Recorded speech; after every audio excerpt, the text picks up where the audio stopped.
What's up, everybody?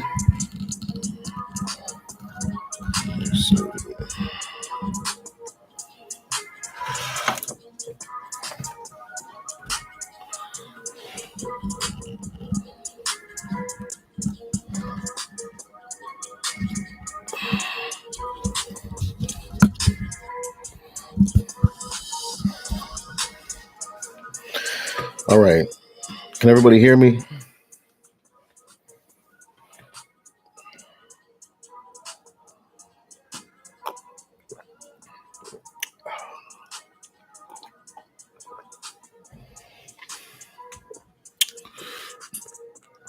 Let me know if you can hear me. All right.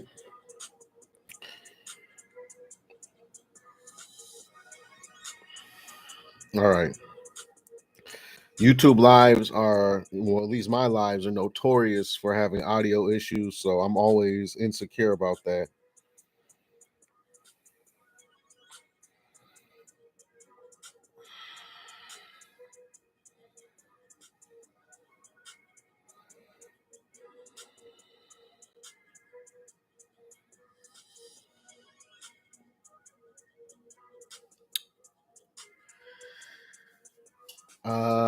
Okay, Trayvon said, what happened to the Discord? Obviously, a lot of people, Discord shut it down. They shut that one down, and again, the same kind of that same time frame, they shut down a couple other ones. So I'm not exactly sure what to do. I'm kind of getting tired of putting so much work into building up these Discord communities and everything. When there's just so much at risk of getting taken down. And then it's like people always bring up to me, they're like, there's other Discord servers that are completely focused on like mushrooms and alternative cannabinoids and just straight up regular weed and growing and trading seeds and everything. And how come those stay up? I think what it comes down to is two things. One is that, unfortunately, I think that in the hemp community, there is a lot of people that have a lot of problems with other people, including me. There's a lot of Shabazz haters out there. And those people report and report and report. And in the broader marijuana cannabis community, that's not such a problem because it's such a big community.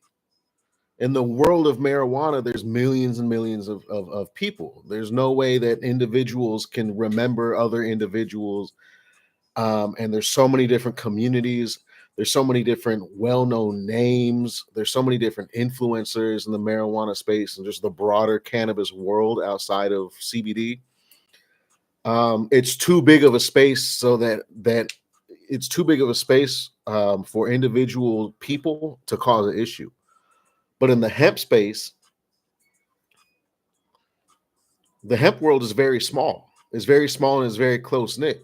Anybody that's been in the hemp space for a couple years knows every single vendor pretty much. They know every single breeder pretty much. There's only a handful of them. Obviously, me, they know of Shabazz, and they either like me or they hate me. They either like me or they hate me. And why people hate me, I don't know. I honestly, I know why there's some vendors in the past that have hated me because obviously I made videos about their stuff and didn't say what they would like, or um criticize their genetics, criticize the quality of their grow, criticize pricing, whatever, but I'm not worried about those people. It's the individual people that don't like certain vendors. Let's say, for example, every vendor has a fan base and a hater base. So let's just say a group of people that don't like Lost Oak Farms for whatever reason. There's a group of people that don't like Type 3 cannabis. There's a group of people that don't like um, Flow Gardens. And I'm just throwing names out here. I'm not citing anything specific. Um, and those people will go out of their way to go and report anything posted by these farms, vendors, or me on anywhere, or anything supporting that or anything. And that's why you have all these vendors like on Reddit, and they've had to go through like 7 different accounts because their accounts keep getting banned over and over and over. So that's one issue with why these Discord servers keep um, getting deleted. Another issue too is that because CBD and hemp is completely legal, people feel confident to post that it's for sale. People go on Discord and say, "Hey, my company's having this sale for Labor Day. Everything's 20% off, blah blah blah." And once all this shit starts getting reported by the idiots, then Discord goes on there and looks, and they're like, "Oh, these people are like openly selling shit. They have links, they got coupon codes." And so I think it's that perfect storm of those two things that causes these servers and communities to keep being deleted. And I think in type 1 communities, there's just not a bunch of haters. And I think they're more secretive about if they're selling or trading things. They're much more, um, I don't know, they're more careful with it, I want to say. What's up, Dro? How you been, Dro? Dro in the house. I heard some funny stuff about you, Dro. I hope you're doing all right. I hope you're chilling. We got, it looks like Luke from Wisconsin Hemp Flower, obviously out of Wisconsin, is in the house. Hello, Luke. What's up? How you doing? White Cheddar said, "Who's got the gas these days?" Are you talking about CBD or THC? You're talking about CBD. I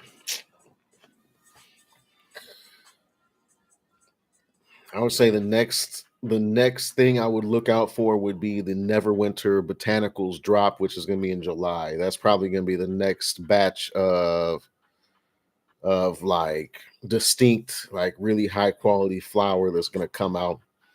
Um, I mean, lots of outdoor though. Go get you a Shabazz sampler from Lost Oak or Pilot Farms or something. If you just want, you just want something good to smoke. But if you're looking for that tippy top shelf, small batch indoor, type 3, best case scenario, minimum time frame, 6 months before he even releases any flower again. Type 3 is international right now. He's out of the country. He's not growing nothing. His whole operation is currently shut down. Um, you obviously have more and more vendors, farms, growers going out of business. Um, so besides outdoor, I would say keep a lookout for that Neverwinter Botanicals drop in July. That should be pretty dope because their last drop was hot fire. Wondersley Paris said, "I miss Clutch City Farms." Yeah, I would. It would be nice to see what Clutch City Farms will be doing these days. Um, what strains they would be. I imagine Clutch City Farms will probably be doing a lot of high alpine genetics right now.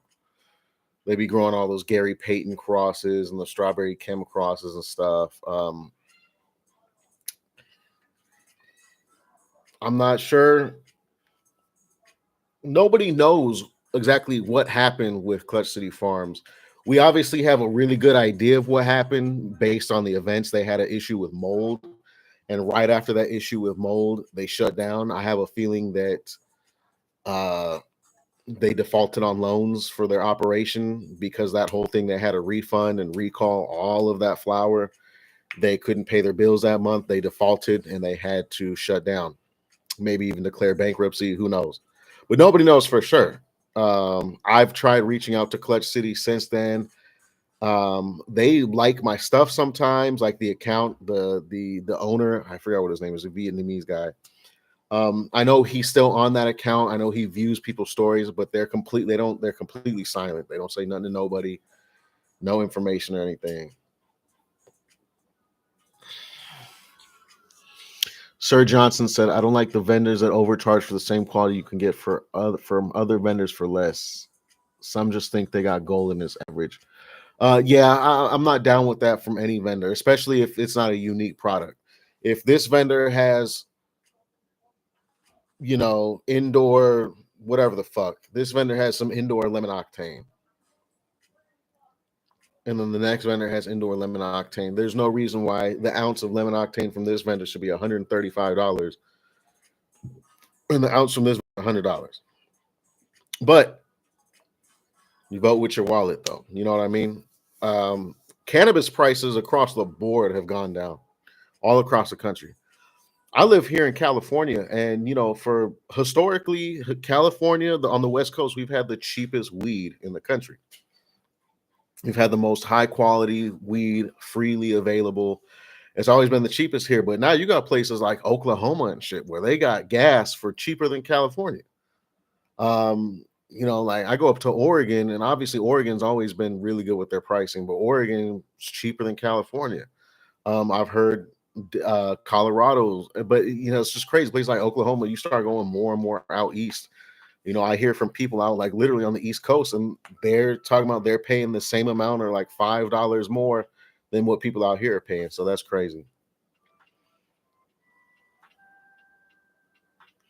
Oh, Sir Johnson said he's a THCA guy. So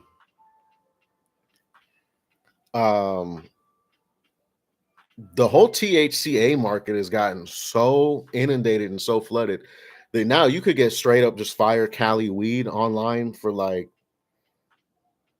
$100 an ounce. Like some straight Zaza, maybe 120 at the max. If you're paying more than that, stop. Go watch some of my videos, some of the THCA videos I've done. Don't pay more than like 120 for a zip. And that's crazy because that's cheaper than some dispensaries out here in LA.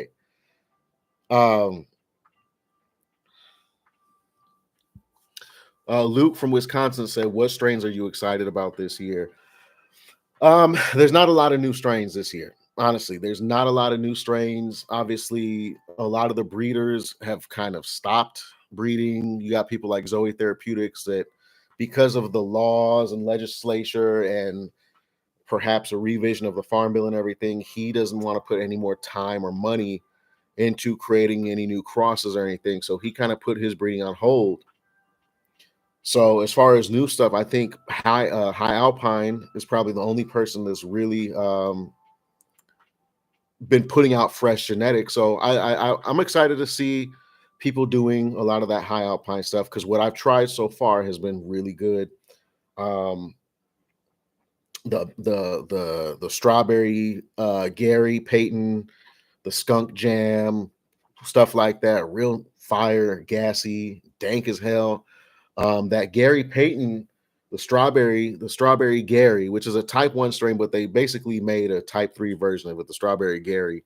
It's the Gary, I think it's called Peyton's Strawberries, horrible name, but the first time I smoked a joint of that in my car, the next day I went and got into my car, and my car literally still smelled like somebody was sitting in the back seat smoking a joint of some straight gas.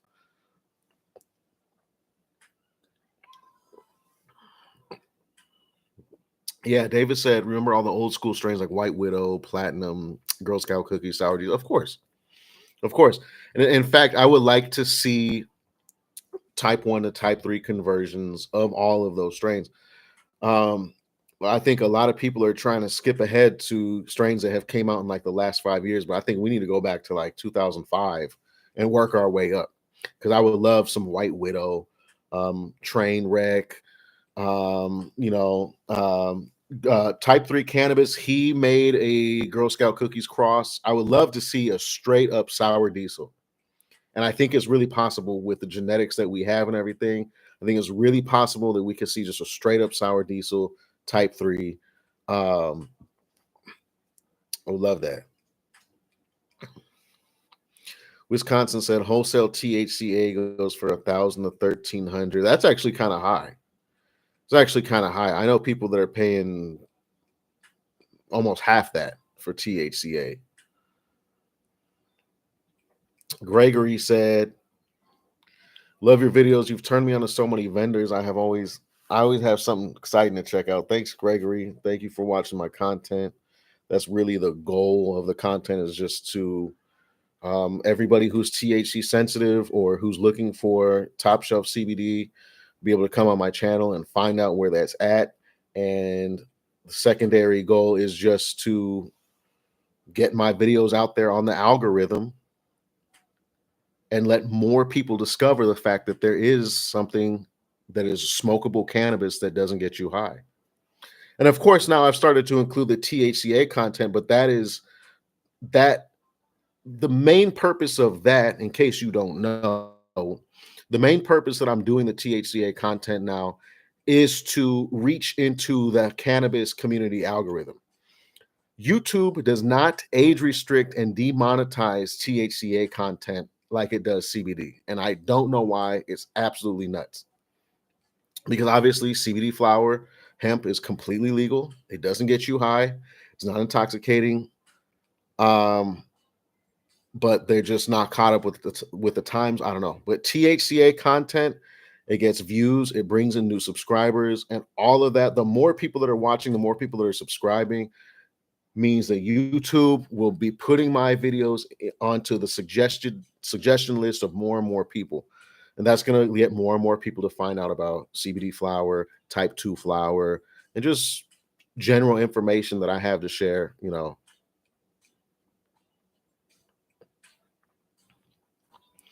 Yeah, Sir John, anybody charging 240 ounce, stop. Stop. Um,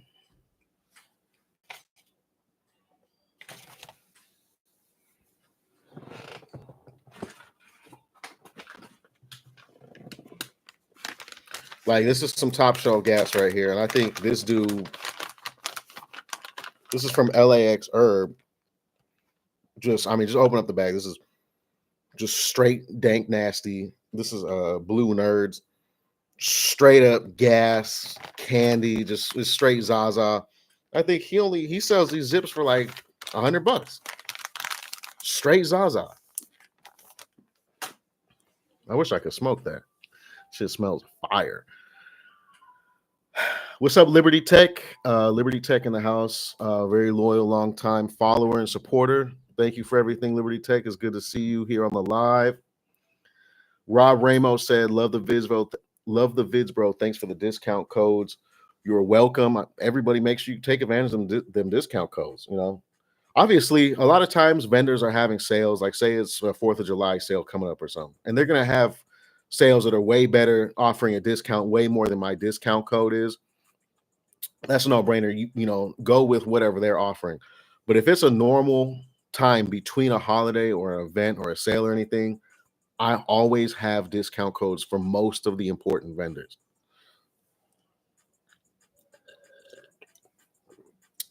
TJ said, I watch your content, bro. Keep it up. Thank you, TJ. I see you. Yeah, Sir Johnson said he would like to see some of the old strains of Acapulco Gold, Panama Red, Hawaiian, some of the landrace strains. I would love, love, love to see that. And in fact, since I'm doing like THCA content, I would love to find any vendors, THCA vendors that are carrying some of those older land race type 1 strains, so I could do a video on it, just kind of show people, what that's looking like. Because I know a lot of young people. Unfortunately, I'm old. A lot of the people that watch my channel. Let me think. Let's just say you're watching my channel. You're 21 years old, so you were technically in diapers still when I was smoking my first blunts. So, you know,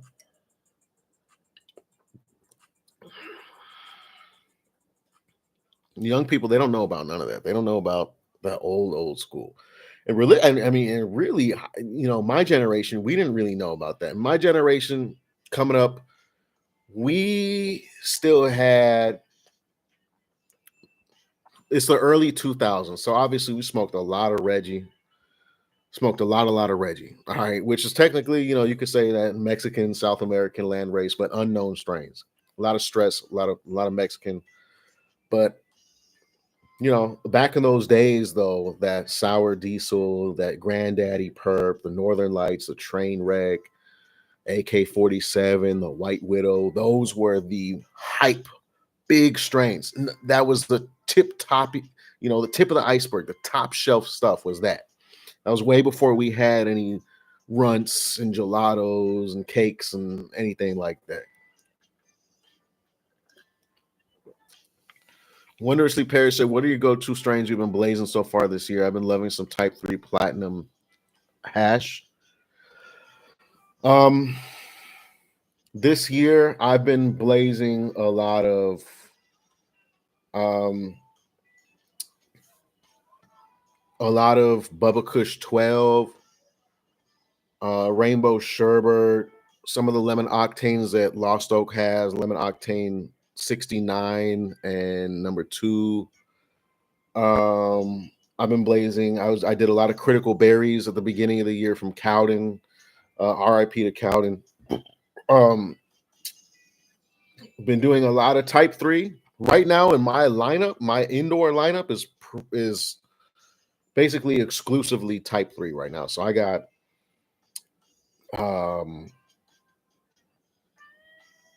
a little bit of permanent marker Type 3. I got just got the Bubba Kush 5.9 lemon octane and his number 8 pheno of his Girl Scout cookies cross.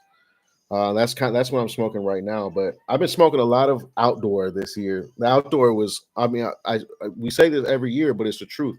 The outdoor was better this year than it's ever been before. And so, so for example, right here next to me,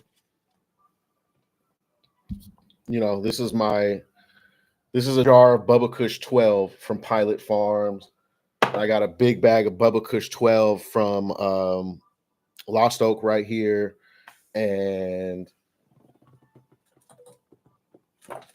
here's some Bubba 5.9. Not much of that left.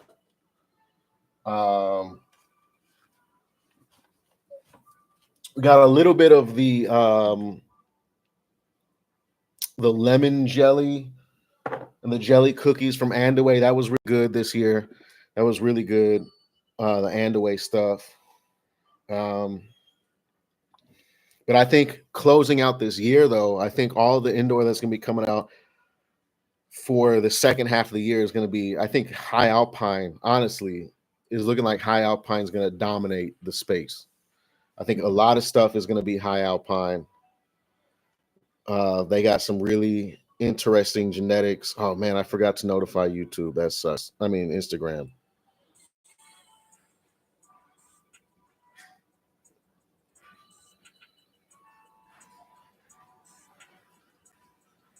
Make a little post on Instagram, even though we're already in the thick of it. Let's see.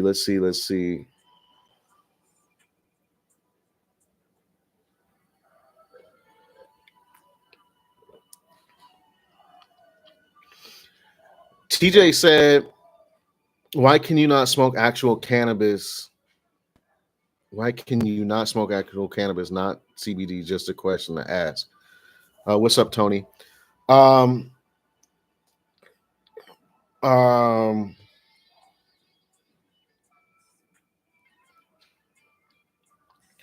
Sorry, I was reading some of the comments.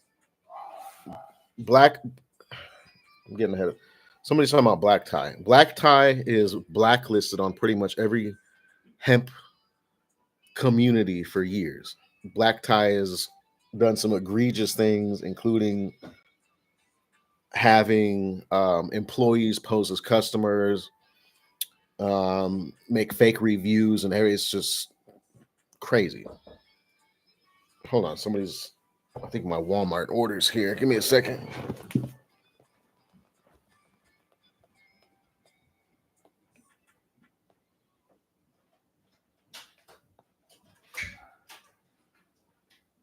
Thank you.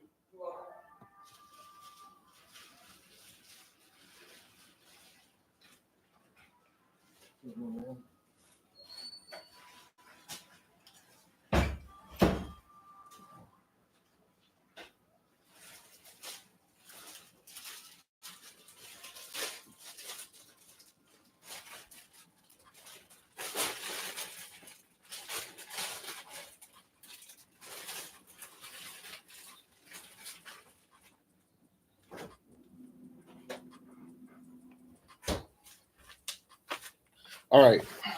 I was in the middle of answering a question. About the CBD, the the intolerance to THC.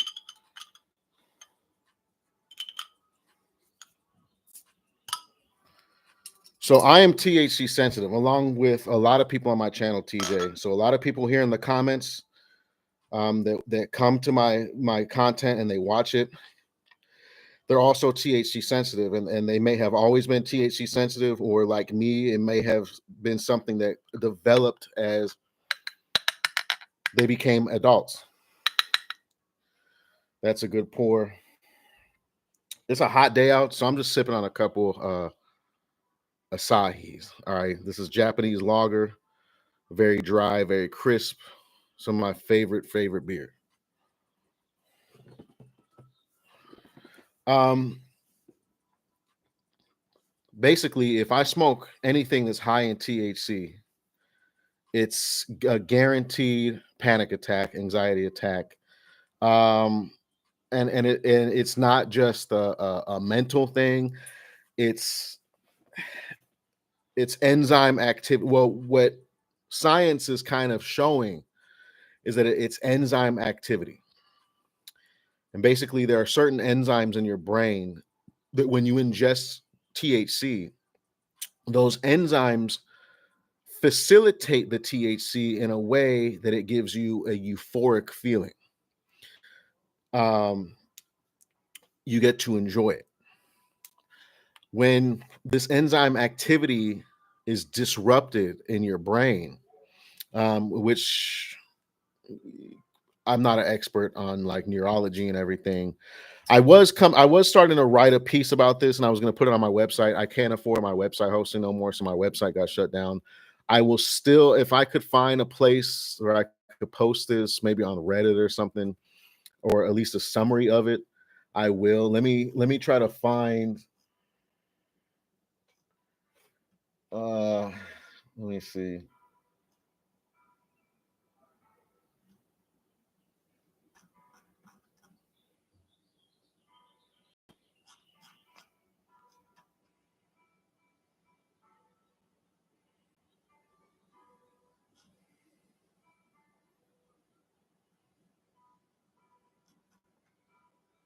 Hmm.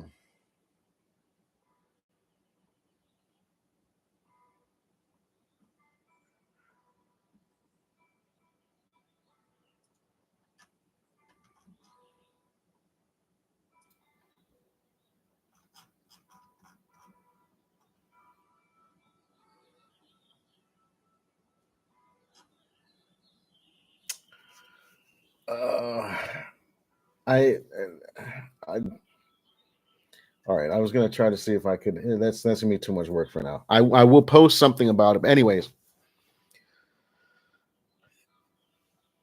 it's enzyme activity, a disruption in the brain, and basically for people like me is when we ingest THC. THC creates a negative reaction. It's almost like a neurological allergic reaction. And so that makes tachycardia happen, which for a lot of people is a basis of their panic attack and anxiety attack and everything. There's a lot to go into, but basically, in my early 20s, weed started being very bad. THC started being very bad, but I love cannabis. I really love cannabis. I'm very passionate about it. And so, the reason I'm so passionate about hemp and CBD is because it allows me to still be involved with cannabis. It allows me to still smoke it, taste it, enjoy it, and everything.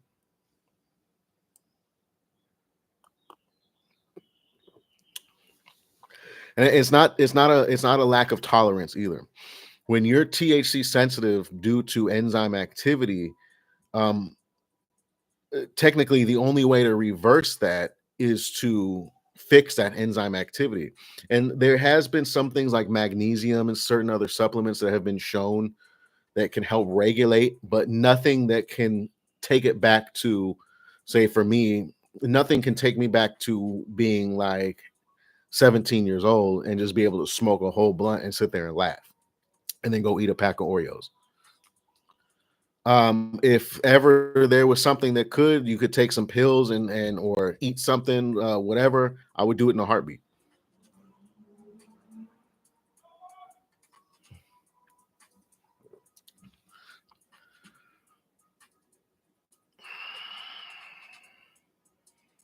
I've heard some bad things about lit. I've heard actually really bad, like nothing but bad things about lit.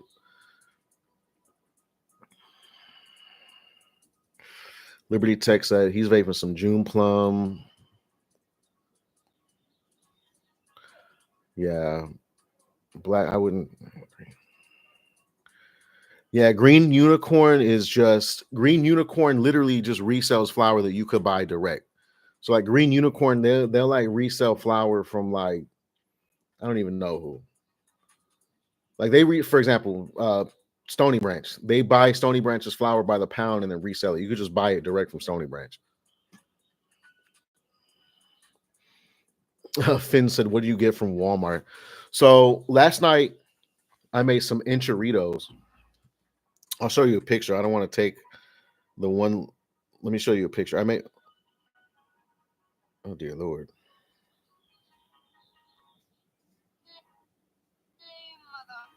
Oh Lord, sweet Jesus.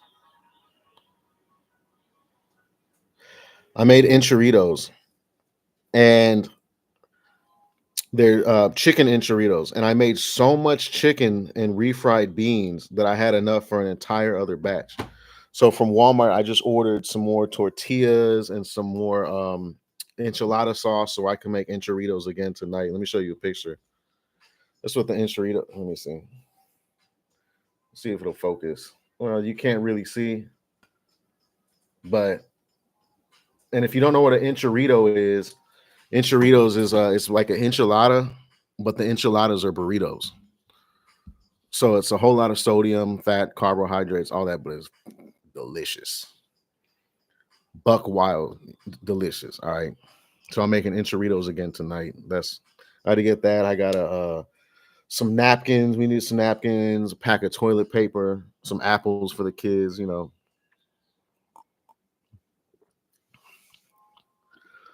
There's a good question. Wondersley Paris said, "Do you feel like the Type 3 hype is dying down? I hope the pendulum swings back. I've noticed that THCA has been the new wave for a while." um, in short, yes.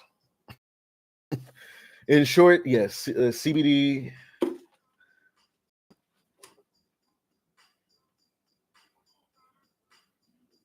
My bad. I was trying to listen to something. CBD is not going away. Like it's not dying completely, but how do I say this without it being like an hour long thing? I'm gonna hit this. By the way, I'm about to hit this primary Jane. These are gonna come out, I believe, in a month or two. This is a 4 gram, and this isn't the final labeling and everything, but this is a 4 gram switchable live resin vape. So, like, you switch it to this side and you just get New York City Diesel. You switch it to this side, you get lemon cherry gelato, and then you put it in the middle and you hit both at the same time. Shout out to Primary Jane. Highly recommend if you like vapes. Okay, so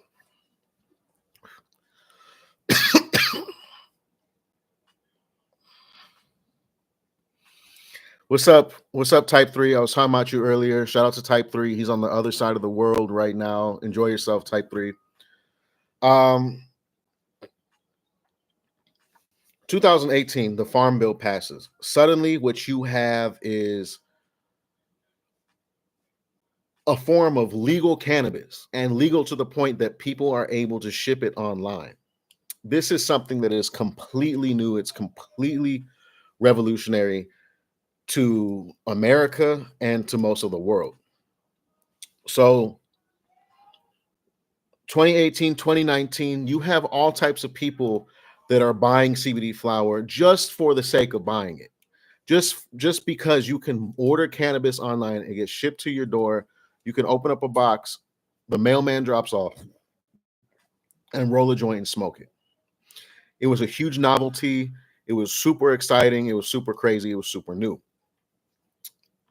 2020 comes around, 2021, and people start finding ways to get high off it, because obviously that's the ultimate goal, right? For the average person, you want to get high. And so here comes Delta 8, here comes HHC, THCP, all of the altnoids come out 2020, 2021. It's a fucking smorgasbord of basement made mystery chemicals.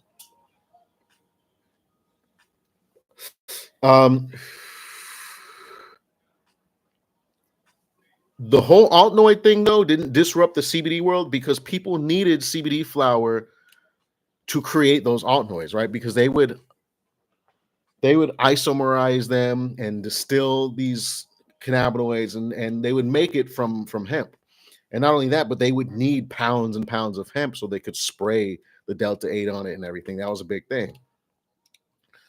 Ultimately, though, a lot of people like to get high. And these altnoids, they would give you a little bit of a high, but not as much of a high.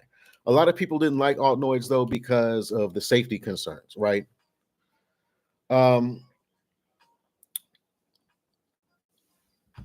Enter what? 2023? Maybe late 2023, early 2024. And people start just selling regular weed. It started off with just a handful of people started doing it, and I think everybody else kind of waited to see what was going to happen. Were the feds going to start busting doors down and hauling people off? I think everybody was just kind of waiting and seeing. There's like 5 or so companies that were doing it, and after a couple months, nothing happened. More and more people started doing it. They're like, okay, I'm gonna take this risk. And fast forward a year later, 2024, you have a lot of people that were previously selling actual hemp CBD that completely stopped selling CBD and just started selling THCA because it made more money and it sold faster. Basically what happened is, at the end of the day, people like to get high. And what we saw is that, let's just say, out of 100 people in 2019 that were buying CBD flower, only like 10 of those people were actually THC sensitive and wanted to just smoke this CBD flower. The other 90 people were only buying it because they could. And what we've seen is, basically, fast forward to today, and that whole other 90 people now just buy regular weed because they can buy regular weed, and there's, what's the point of buying the CBD flower now? So that's kind of what happened. That's kind of what's happening. And so I would say there's just a few thousand people in America that both know about CBD flower and purchase it. Now, if we could get a primetime commercial educating people about Type 3 flower, then we're going to have it's going to be a much bigger thing. But the huge problem is that the average person, but out of the cannabis community, the people that know it exists, I'd say there's only a couple thousand people in America that are actually buying it and smoking it. And I'm one of those people. Y'all here in the comments are those people as well. Man, this is really fire. This is really fire. Really fire. And Primary Jane, I just did a video. They just released a bunch of new flavors. The sour tangy, the tropical storm, that's my favorite. The tropical storm. The strawberry glue is super fire. Um, what other one? Oh, the lemon cherry gelato. That's fire. Um,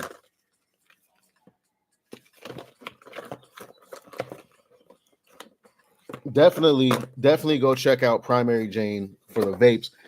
And obviously, you want to use my code. The dope thing about Primary Jane is that all of their vapes are 10-1, right? So I could still hit that if I want to, right? I'm not super high. I'm not getting a panic attack. I'm not overwhelmed, but it's not weak.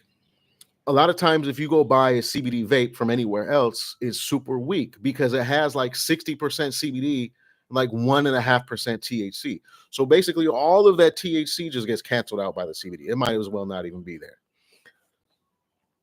I helped Primary Jane develop this formula that has enough potency that you can feel it without it being overwhelming. So it's safe for THC sensitive people. All right. Uh, no shill, no sponsorship, whatever. I'm just honestly letting you know. All right. Um, I've tried kratom. I have some kratom. I literally have kratom right here in the drawer next to me. Kratom, it makes me feel like I took like some niacin or whatever. Kratom, it makes my fucking my cheeks get all like flushed. I feel hot and sweaty. It's not really relaxing. Like some people compare it to an opiate, and it's not. It's not. If kratom felt like an opiate, I would do copious amounts of kratom, but it doesn't. At least to me.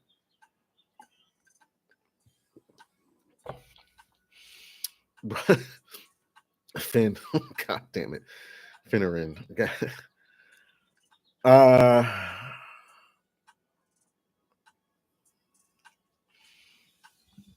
yeah, TJ. A lot of people, and you know what's changing too is that cannabis today has been bred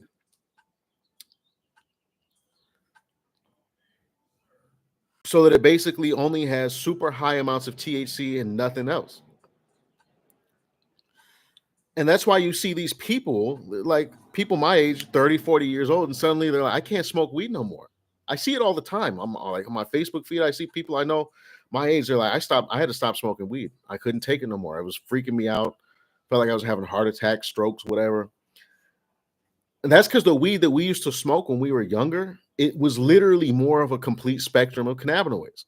It had a little bit of CBC, it had a little bit of CBD, it had a little bit of CBG in it, it had some CBN in it, it had all of these other cannabinoids in it, as well as less THC. And that's how it was meant to be. And so, even for people that aren't THC sensitive, it just used to be, you used to get better highs back in the day. And now it's almost uh, like a narcotic like effect. So you're going to see more and more people that are going to stop smoking weed because it's gotten away from what it's supposed to be. JE said, "You make me feel so validated. I can't find my glasses. That's why I'm over here squinting." JE said, "You make me feel so validated. I was a heavy smoker back in the day, and now it gives me extreme anxiety. I'm super sensitive to THC. Now I can only tolerate CBD." Yeah. That's a lot. There's a lot of people out there like that. The problem is most people don't know the CBD flower exists. I would say in America, there's probably at least 1 million people out there. Probably more. Probably more.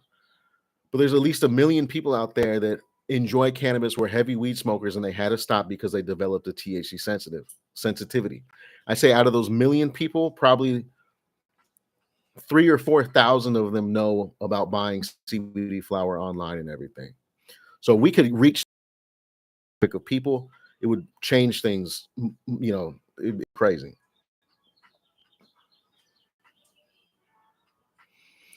Sir Johnson said, I had a friend who would smoke all day and eat gummies every day. One day he could not ever smoke again because he felt like he was dying. It only takes once. Me, I tortured myself for years. I tortured myself from the age of like shit, from like 22 to like 25 or 26. I kept trying to smoke weed, just kept giving myself panic attacks because I wanted to smoke weed. I like I should have stopped at the first time, but that's how much I love cannabis. And that's why I love hemp so much. Ruse Corner said, hey Shabazz, I smoked THC weed every day from age 15 to 28. Felt like I needed it for my conditions, but then started getting near daily cluster headache 6 years ago. Switched to CBD hemp recently. Wow, that's crazy. The whole headache thing, I'm not a doctor, so I can't really speak on that, but that's crazy. And I'm glad that you found CBD hemp to supplement that. Ruse Corner, I recommend, if you're having cluster headaches, I really recommend trying some CBG. Incorporate some CBG into your smoke and really see if that helps. Melly, what's up, Melly? He said, love the stream setup. Thanks, Melly. I got I have what is that, an Anchor? Yeah, I have an Anchor. I forgot what model it is. I got an Anchor webcam. It's super dope. I got the boom mic. I need to stream more often because that's why I literally, the reason I got this shit is to stream, and I barely stream. Pokazar said HHC has been around since 1944. You think it's safe? So that's true. That's true. HHC technically was the very first opioid. At least the first opioid that people created intentionally. I don't think it's unsafe. I don't think, besides the P cannabinoids like THCP, HHCP, and those are acetates. Or no, I'm sorry, not P. O. So HHCO, THCO, anything ending in O, that's an acetate, and so it's inherently toxic to your body. It's inherently bad for you. But besides that, none of the alt cannabinoids are inherently dangerous. What makes them dangerous is the way that they are made. You have no way of knowing how they're made, where they're made, if there's solvents left in them, heavy metals, and that's the two biggest things. A lot of Delta 8 back in the day had zinc chloride in it, and zinc chloride is extremely toxic to your body. And that zinc chloride was left over from that process of making Delta 8 from CBD isolate and everything. And that was a problem with the safety. The cannabinoids themselves, if you could guarantee their safety, you could guarantee there's no residual solvents or heavy metals in there, and 100% without a doubt, then you could go crazy with them. The problem is that was basically impossible when that whole altnoid wave was happening. There was a couple vendors that had like full panel tests and claimed, but the whole thing was so shady. A lot of people, including myself, really lost trust in it.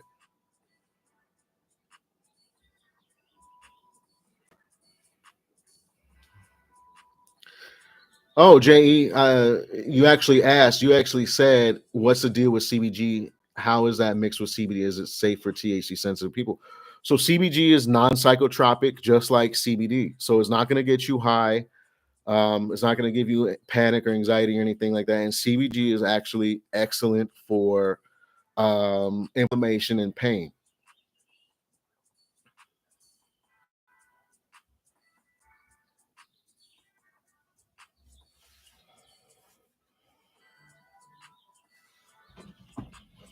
Uh,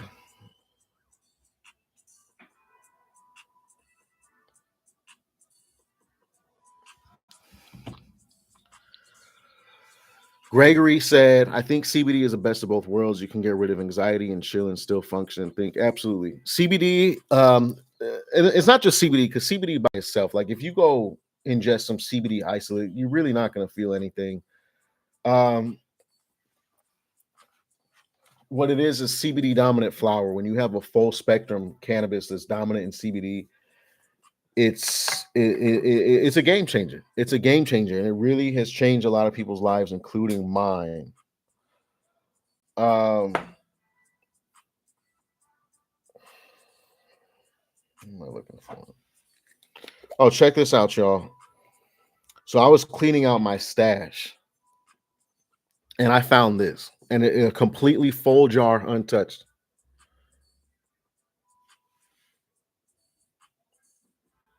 Some June plum, number 8 from Type 3, and this is probably,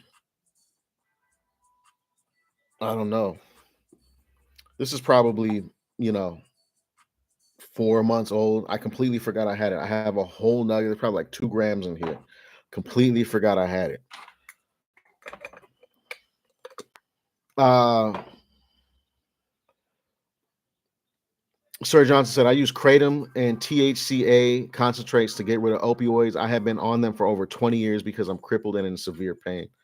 Sir Johnson, I really recommend incorporating CBG into all of that. You want to take, if you're in severe pain, you want to basically take as high of a dosage of CBG as you can all day. Because what that CBG is going to do is it's going to really go and directly interact with your nervous system and go to those joints and go to those ligaments and heavily reduce the inflammation. It's not, I'm not saying it's going to make it go away, but it will take the edge off. All right. And hopefully it can make you a little bit less dependent on the opioids. All right. I know I just I would try that. Try that. Please, Sir Johnson, try that. Please try some CBG. There's CBG flower, but I really recommend for somebody like you who really needs it for pain, really go with. Um, I would honestly buy some CBG isolate and mix that in with your flower. You doing THCA concentrates. You're about to take a dab. Take a scoop of some CBG isolate and mix it with that dab, and see if that doesn't greatly help with the pain.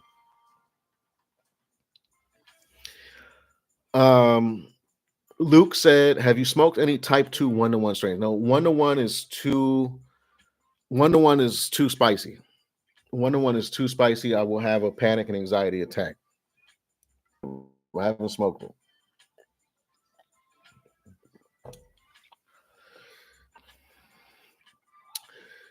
JE said, "I've been buying the CBD sparkling waters. Love them."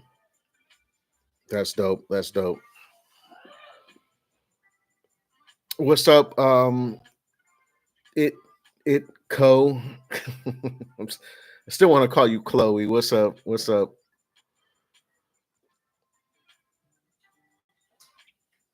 Roos Corner said, "Cheers to Shabazz and Sir Johnson. CBG is on my radar now for sure." Yeah, yeah, yeah. I have CBG. I have CBG flower. I have CBG keef. I have CBG isolate. I have some CBG hash oil, and all of that is not. It's not something I use every day. But if I get sick, if I have a migraine, um,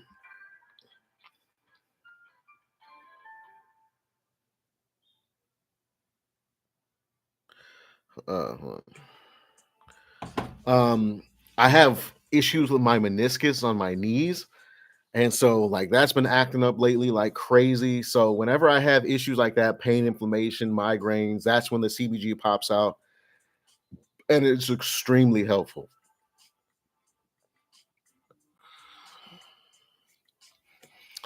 Luke from Wisconsin, what strains did you grow this year? I haven't seen much about your outdoor flower. Last time I tried Wisconsin hemp's flower, I tried the OZ Kush. Um, he has some outdoor OZ Kush. I want to say it was from the 2023 harvest. That was fire. That was stupid dumb fire. For some outdoor hemp, that was really, really good.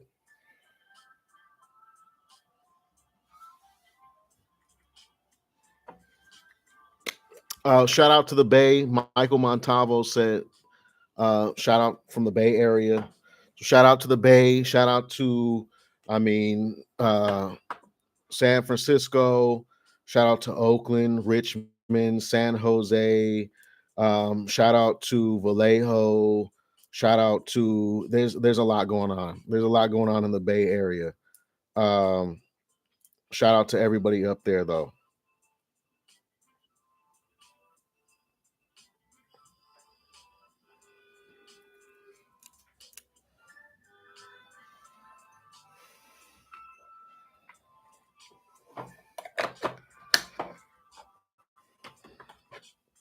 June Plum, June Plum is such an incredible cross. It's just got that straight blueberry smell to it, just dank blueberry smell and flavor.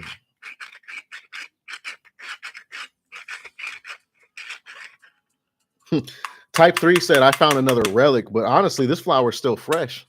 I think it's about 4 months old, but it's still fresh. I'm rolling some up right now. It's completely fresh. It's still got full flavor. It's not dry, nothing. Let me see where's my rolling.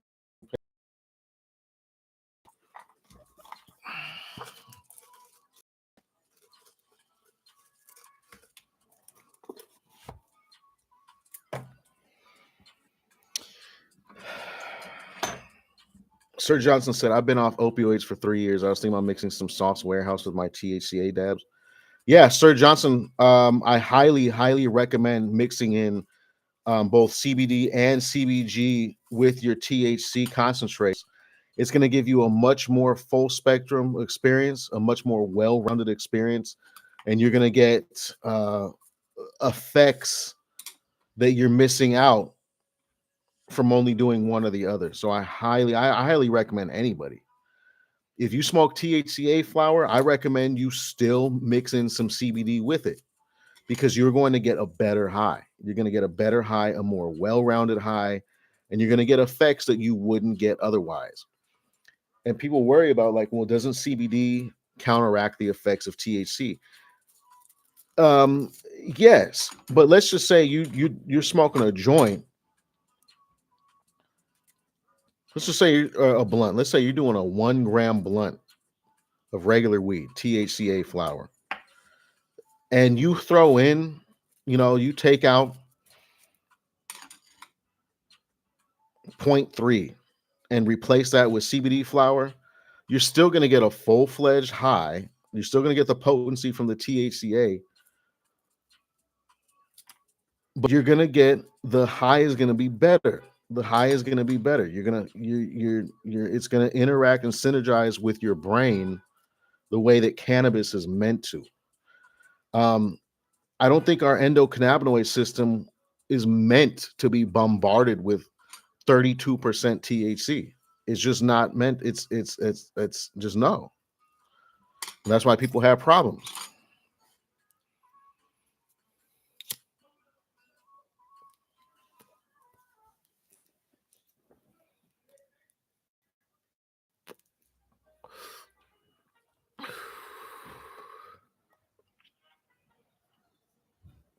JE, you talking about CBD sparkling water? Is that full spectrum though? Because I know a lot of that stuff is broad spectrum, and if it's broad spectrum, I don't recommend it. Yeah, you definitely got to get a full spectrum product.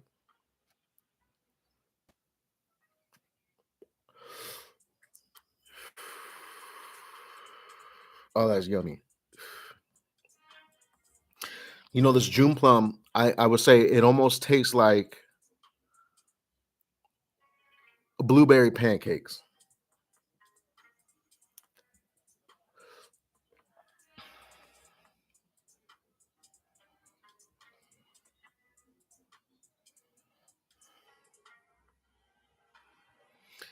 DJ Dash said you're on an island and can only have one CBD flower strain. That's a hard one. Lifter. Nah. uh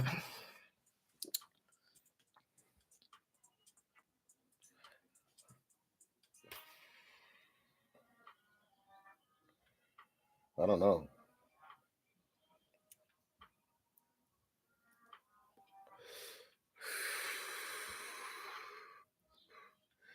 I'll probably say Bubba Kush just because that can help at nighttime. It can help relax. It can help with pain. Um, I don't know. That's a hard question, honestly. That's a really hard question.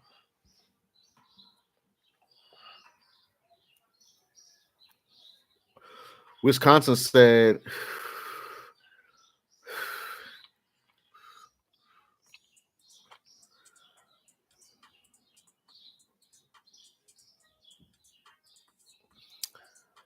Wisconsin said Ozy Kush F2 S1 Mozo Allium Kush G2 Shiva's Nectar Forbidden V Super Haze Rainbow Sherbet Straw Nana OG Tropical Fruit Scoops Ahoy Lemon Cream Pie Death Eater Kush Buck Nasty Orange Fritters.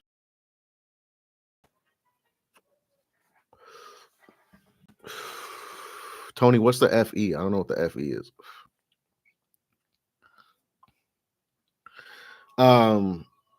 Sir Johnson said, I keep my flower in a cigar humidor. That's not a bad idea. I got a cannabis humidor, and that's where Mrs. Shabazz, she keeps all her stash. Type 3 said you could buy lean over the counter at drugstores in Japan. I think it's time I make my trip to Japan. I don't know what I'm talking about. I can't even afford the rent. I paid my car insurance today. That hurt my chest.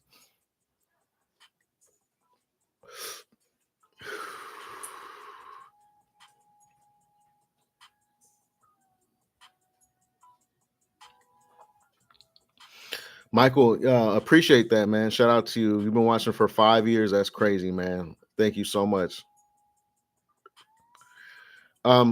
Do it to it said, do you have a strong preference on papers? I was big on raw, but I think I like elements more. Okay. So look, the papers I smoke 99% of the time is these right here. Raw black cones. This is what 99%. I like vibes. I like the raw hemp papers and everything. But if this is what, a 50 pack? This is a 50 pack. I buy one of these every so often on Amazon. And it's full of cones. And I just buy one of these tubes, every so often, and that's what I smoke. Honestly. You can't go wrong. To me, the raw ethereals are really nice. And if they made cones out of the raw ethereal, I would completely 100% switch to the raw ethereal cones. But they don't. They only sell the papers. And I have several books of ethereal papers, but those only come out when I run out of cones and I have to roll like manually. Because typically I keep a tube of raw black cones, just grind my flour up. I use my raw chopstick, pack the cones, and go on about my day.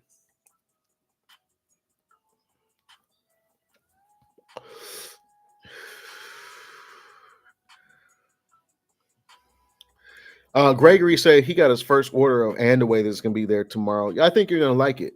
It might be a little not fresh now because like that indoor was harvested a few months ago, but it's really good and the value is really good. That Andaway flour, really good stuff, and it's really cheap.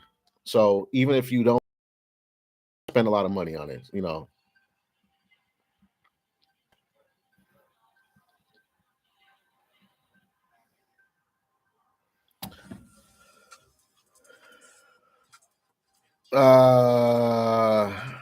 Liberty Tech said the June Plum Keeper Pheno tasted like purple Flintstone vitamins to me.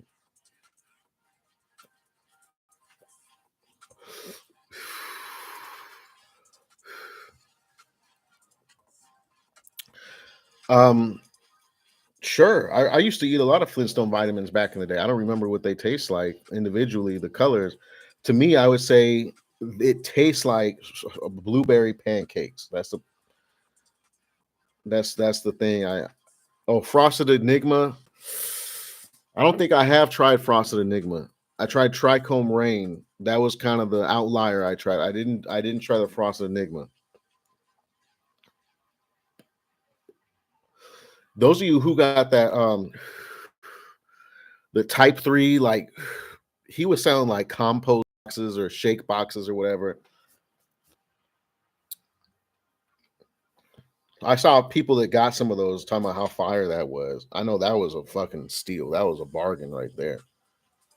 You basically put a gun to his head and made him ship you that flower, honestly.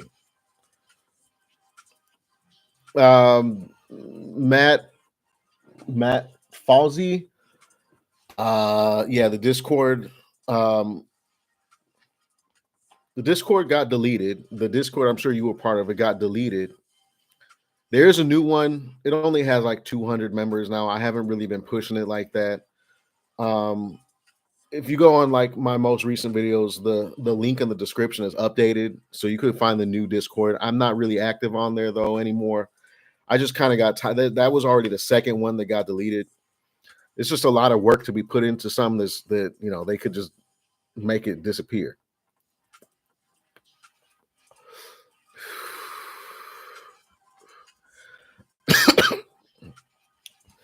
Pokezar said they make raw ethereal cones now. They got them on Amazon. I don't go to smoke shops.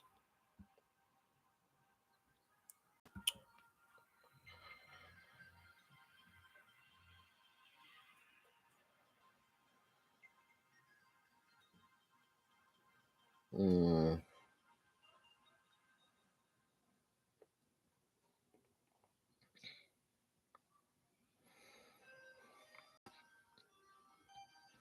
They don't have them on Amazon, but I promise you, when they put raw ethereal cones on Amazon, I will buy those instead of the black.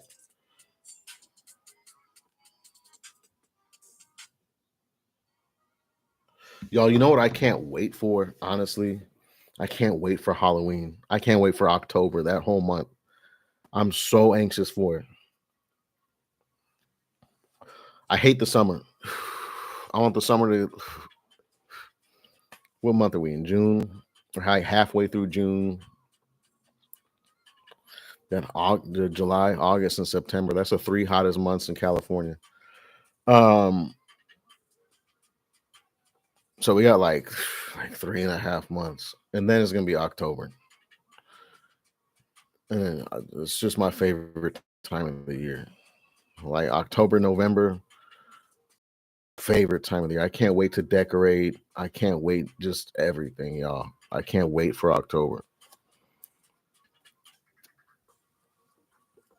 That is if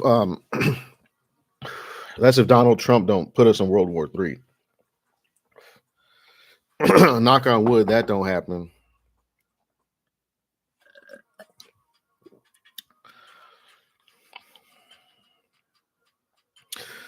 Sir Johnson, I've never personally tried lit, but I know people here in the chat have, and they'll tell you that it's a bait and switch. That's what I've heard. Like they put a picture of something on there and you order it, and what you get is just some straight hay. It's just some straight swag. Actually, people say it's worse than that because we can't disrespect the swag, the Reggie. All right. Some good Reggie, that good swag pack, that Mexican brick. I mean, the good stuff, it had a smell and a taste. It had a smell in it. Now it tasted and smelled like Reggie, but it had a smell and a taste. And honestly, I would take some good Reggie over some shitty, old or dry or just uncured weed, like better weed any day.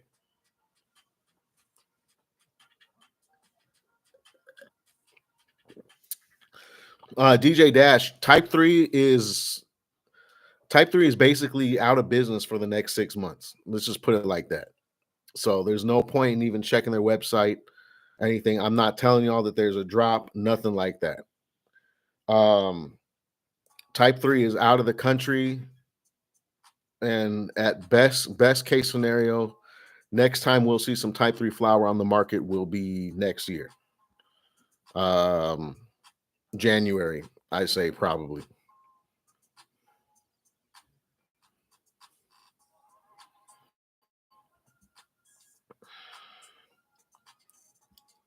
Yeah, as far as Sir Johnson, as far as $30 or $40 zips, I couldn't tell you where to get it. And honestly, Sir Johnson, I'm quite interested to see what type of quality it is for $30 or $40. Uh, yeah, I might have to hit up Lit Farms or something, see if maybe they could send me some. 'Cause, I'm not buying that shit.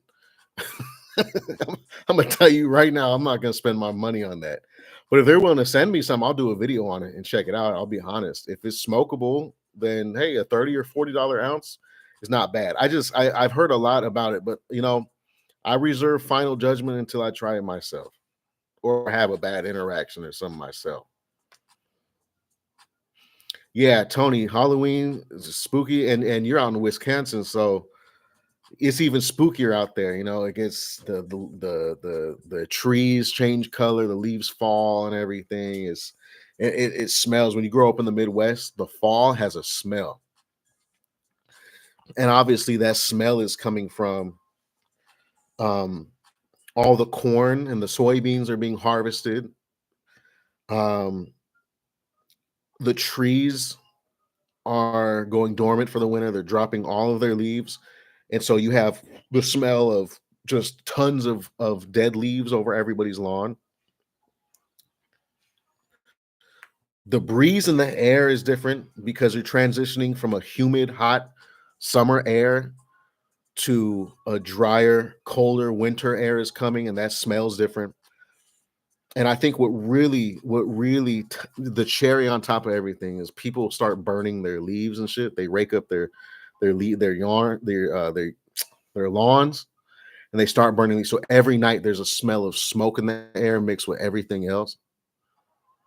And not only that, but it's getting colder and it's getting darker faster. So people are cooking and baking more inside their house. So, anyways, the smell in the Midwest, the smell that is in the air once it comes fall, it's got to be one of the best things on planet Earth, hands down.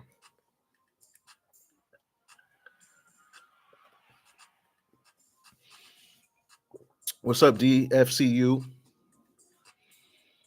What's up, Fold'em ENT? Best strain I've tried. That's a crazy question.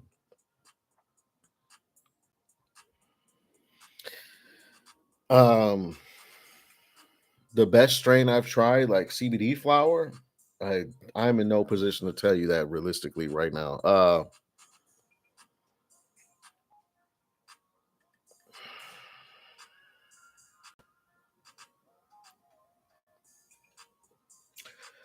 I don't know. I say a classic Bubba Kush 595 12 from Zoe. A couple strains from Type 3, the R2Z2, the June Plum slash Bluesberry. Um, what's that one strain from Beliefer? What's that one strain from Beliefer?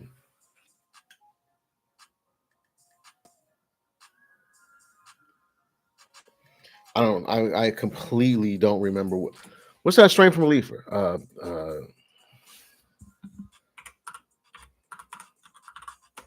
There's grape tape, and then there's grape tape, and then there is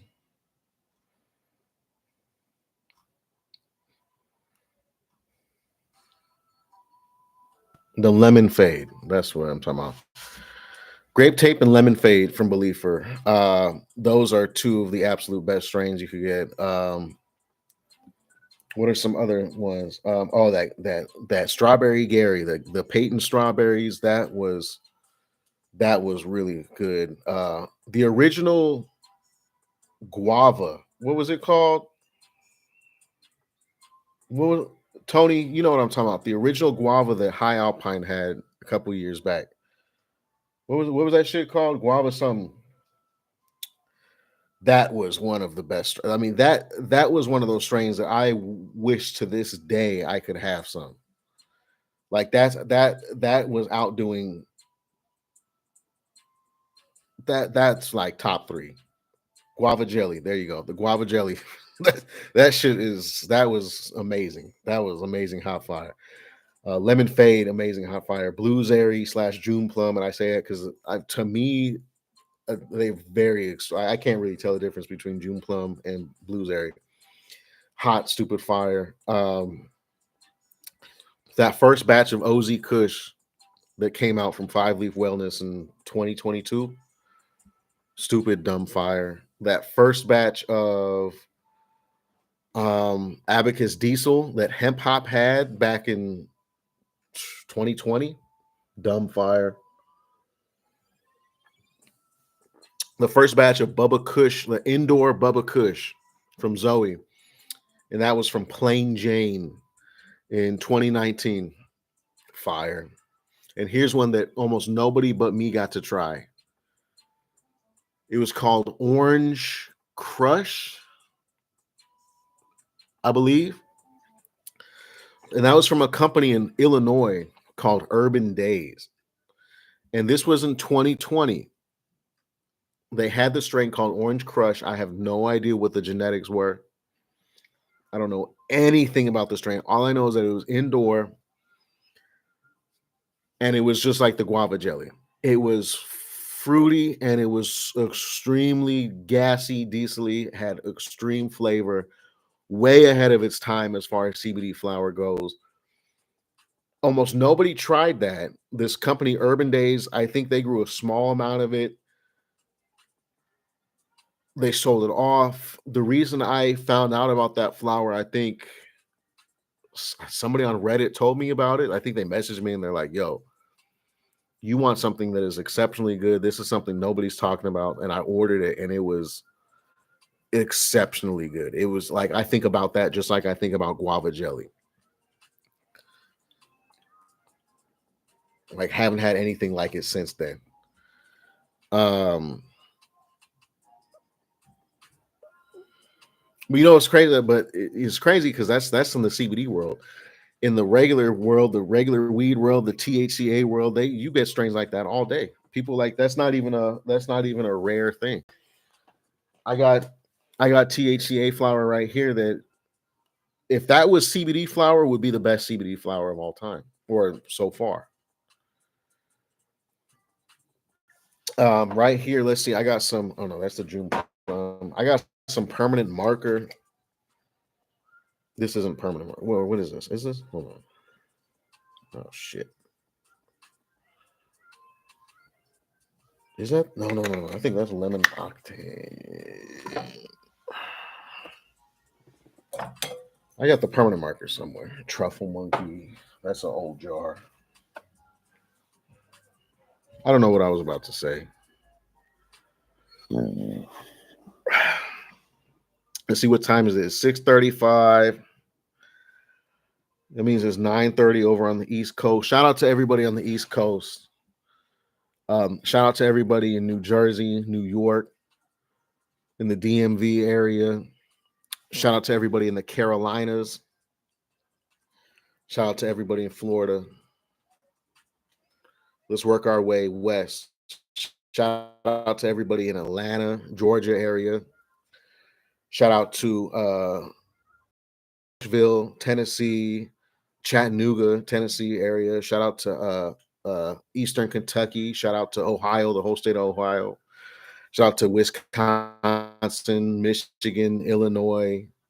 Shout out to Arkansas, Louisiana. Shout out to Mississippi. Shout out to Missouri. Shout out to Iowa, Nebraska, Minnesota. Shout out to Texas. Shout out to Oklahoma. Shout out to Kansas. Shout out to North and South Dakota. Shout out to Colorado. Shout out to Montana. Shout out to New Mexico. Shout out to Nevada. Shout out to Idaho. Shout out to Arizona. And shout out to Washington and shout out to Oregon, man. Shout out to everybody. Damn, I completely just left out the whole Northeast though. My bad, y'all. So shout out to New England as well. Massachusetts, Connecticut, New Hampshire, Vermont, Rhode Island, upstate New York. All y'all. I didn't mean to completely just leave everybody out. Um, oh, shout out to Hawaii, shout out to Alaska, man. If you happen to be watching from Puerto Rico, American Samoa, Guam, US Virgin Islands, shout out to you as well. That June plum, actually, let me finish this joint. I'm smoking this 4-month-old June plum.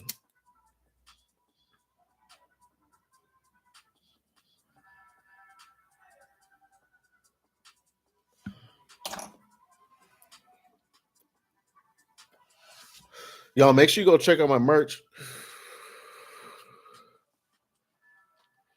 Make sure you check out my Patreon too. Please support the channel. Please support the channel, y'all. Everybody who supports the channel, it really helps me be able to make more videos.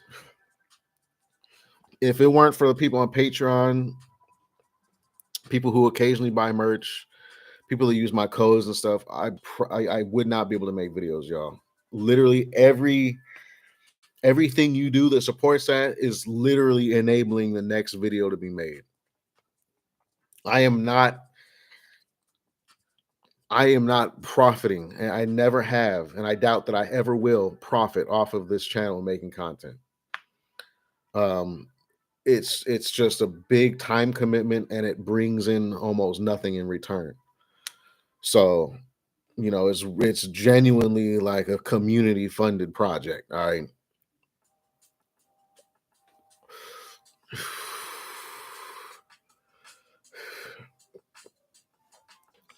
Gregory said, "Where do you see the genetics trend going down the road? Can you see CBD flower getting more dank gas flavors?" Oh, of course. That's where it's going. That's the goal. So, say we're talking about the guava jelly and the Gary Paytons and skunk jam and all that shit from High Alpine. So, yeah, that's the goal. It's taken him long enough. I think he should have and could have done this years ago.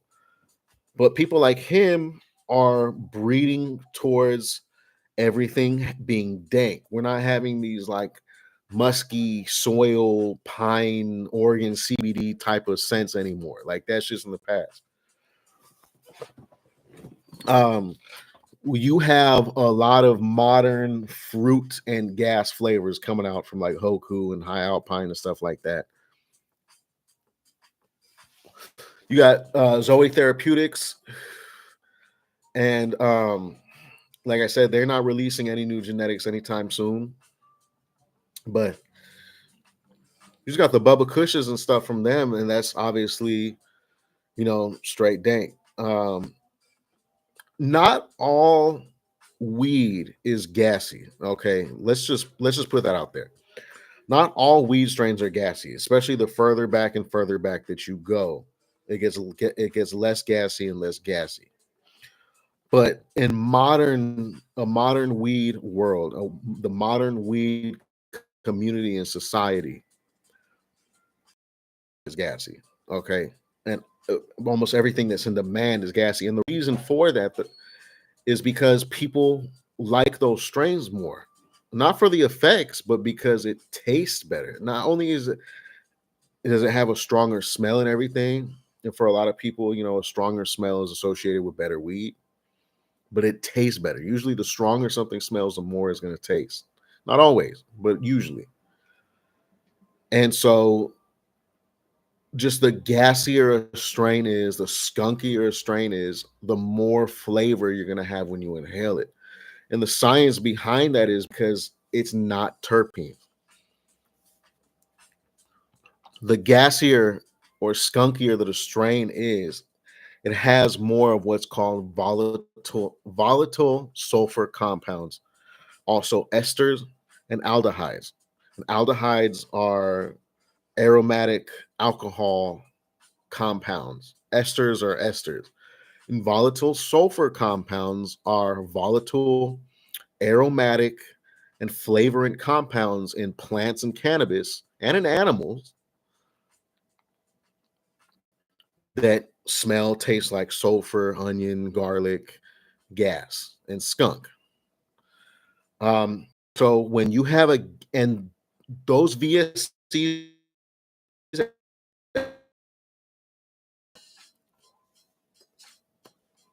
and when you have a strain that's not very gassy, it's going to be dominant in terpenes, and it's not going to taste as good. And with modern weed, it's kind of a standard now. You're expecting that any weed that you get is going to taste as good as it looks and smells. And with hemp, that is still not the standard. With hemp, you could get some hemp that really smells good. It might look gorgeous, but there's like a 50-50 chance that it's going to taste like ashtray. Okay. And llama knuckles. All right. Ashtray and llama knuckles is what a lot of hemp tastes like. But as you know, as people are breeding more and more in for what people are liking as time goes by, things are getting better, things are getting more gassy. It's like type 3 cannabis. He came into the scene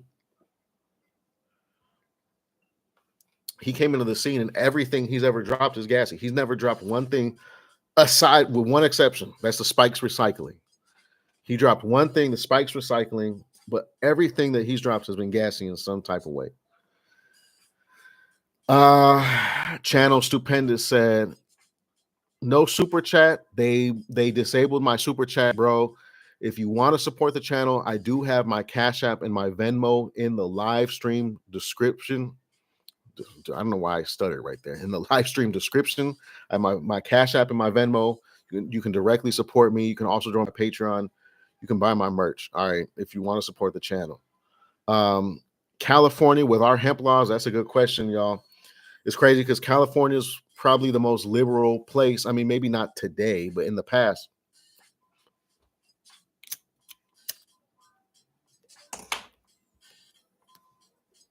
In the past, California's been the most liberal state as far as cannabis goes. You know, we were the first state back in 1996. We were the first state to get a medical marijuana program.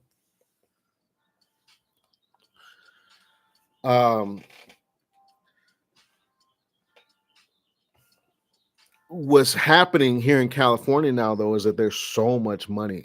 It's a $1 billion industry now. There's so much money in marijuana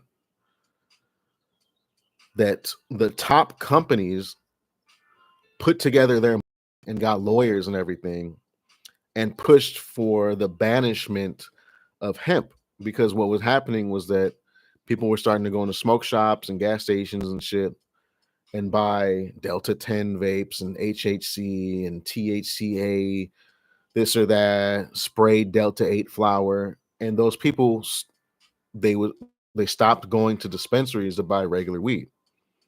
But ever since 2016, when regular weed was legalized here, a lot of tax was added to it. A lot of tax was added to it. A lot of stupid rules and regulations. It all has to be prepackaged now.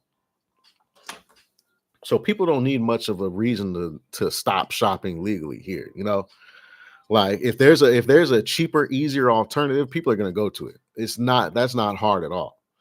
And so the marijuana companies they don't want no competition in California. They don't want it. They are the ones who are pushing for law enforcement to go after these cartel grows and these Chinese grows and everything. Trust me, they want zero competition from anybody. And so that's what's going on with the hemp laws here.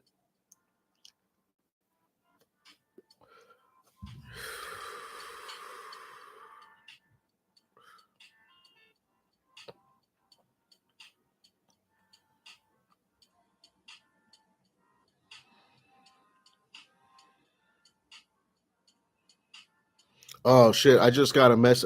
Type 3. I don't know if type 3, if you could hear me, Patrick.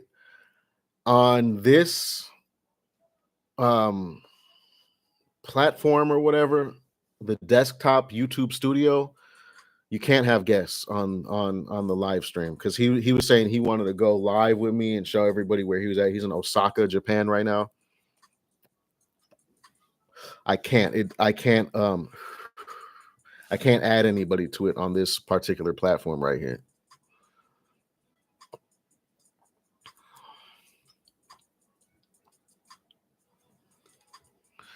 Odin Arcade said, "I'm loving Arete." I'm loving Arete hash rosin. Who here remembers the savagery from Arete hemp? Somebody on here, somebody gotta know about that and remember it.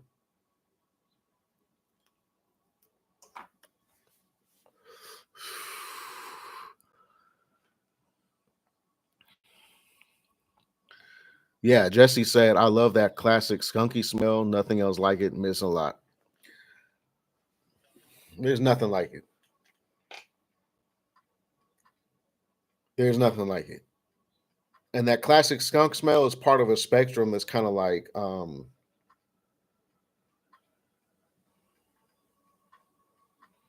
what I want to say, like green and blue or whatever. Like it's part of what makes up that super strong skunk smell is a very sharp diesel smell. And anyways, yeah, we haven't really had a lot of hemp that is really, really skunky. There's a couple Bubba Kushes here and there that bring on the skunk.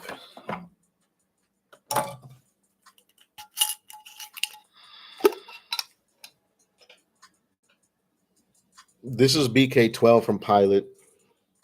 This has a little bit of skunk. All right.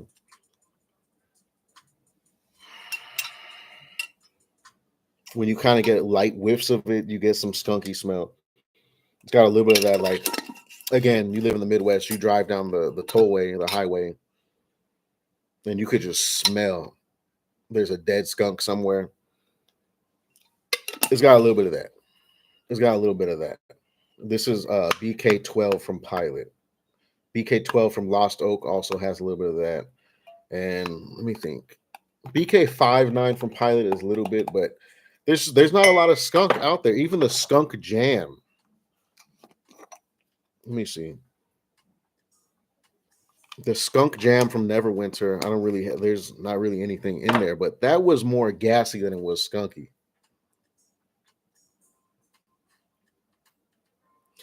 Yeah, Tony said that Type 3 Bubba Kush 59 is fire. Um I don't know if you saw him on Patreon, but that I describe it as armpit sweat. It's like gassy armpits. Gassy BO. That's what I took from that Type 3 Bubba Kush 59. It's super musky and BO smelling.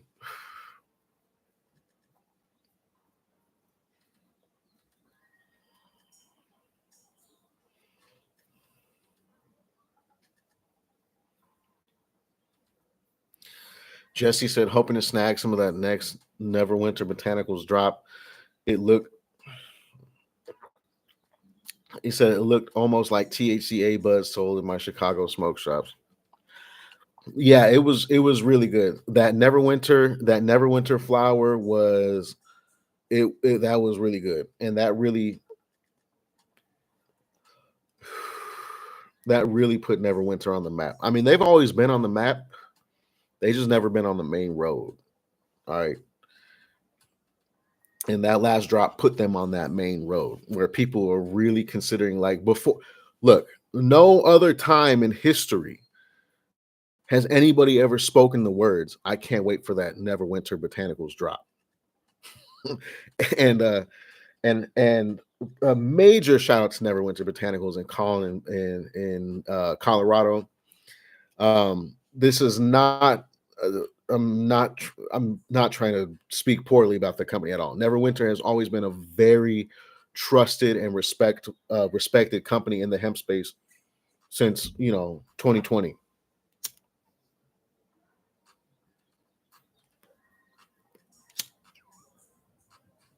But I think this is even by Neverwinter's own admission. Before, the whole focus of their company was not growing top shelf flower. They have a big array of products and they innovate and they have all types of different, just they got anything you could think of. They got, and on top of that, the dude is like a craftsman and he makes shit. And he's like a home garage blacksmith. He makes knives. I have a couple knives I got made from him. He makes custom cutlery and he does a lot. Um, but this was the first time I think he really put his all the time, attention, space, and everything just dedicated to some flower.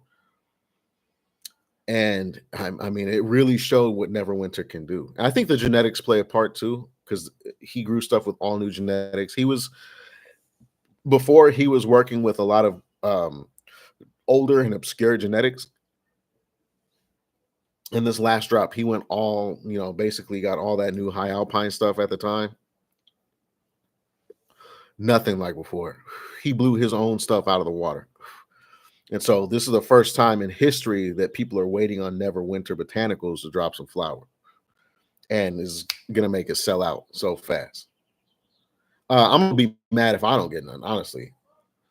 It better not sell out too fast.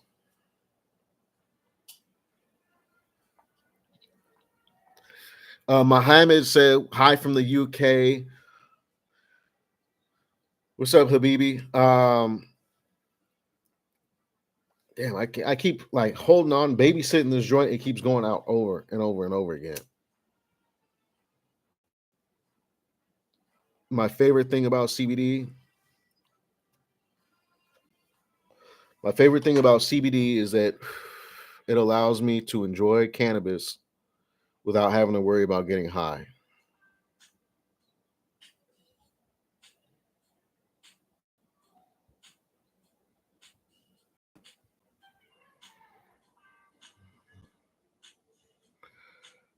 Uh,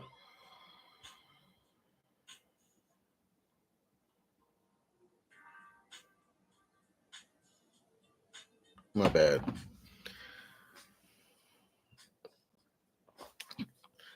Channel Stupendous. Yes, Neverwinter is the one that has the fog pods. Yep.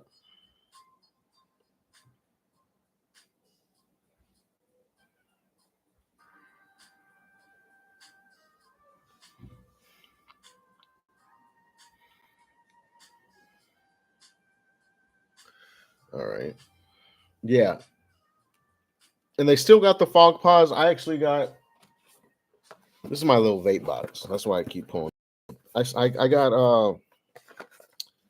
like right here. I got, so for example, this is the strawberry funk fog pod from Neverwinter. Let me see, is it on?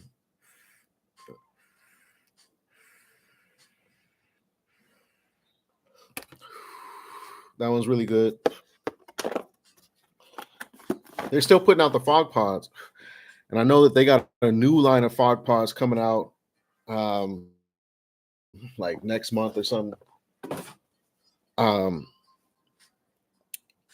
if Neverwinter keeps on with the quality of flower that he brought out this last time, he's just going to be known for his flower. And yeah, previously he's been known for his fog pods. But if he keeps on going with that flower of that quality, then yeah, it's going to greatly overshadow the fog pods and everything else he does. Even though the dose drops, if you're on the Neverwinter website, let's just say you're getting the flower, you're getting some fog pods, get you some dose drops, the little huckleberry watermelon candies, get some of them. They're only like 2.5% or whatever milligram CBD per candy. So you literally like you got to eat the entire bag to even feel anything. But just the fact you are getting that little microdose of CBD and a little yummy, delicious little candy, little hard candy. Oh, man, I need some of that, man.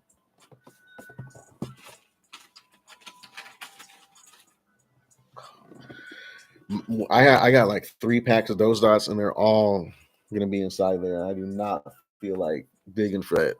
The those dots are hot fire though. Like the those dots are stupid dumb fire.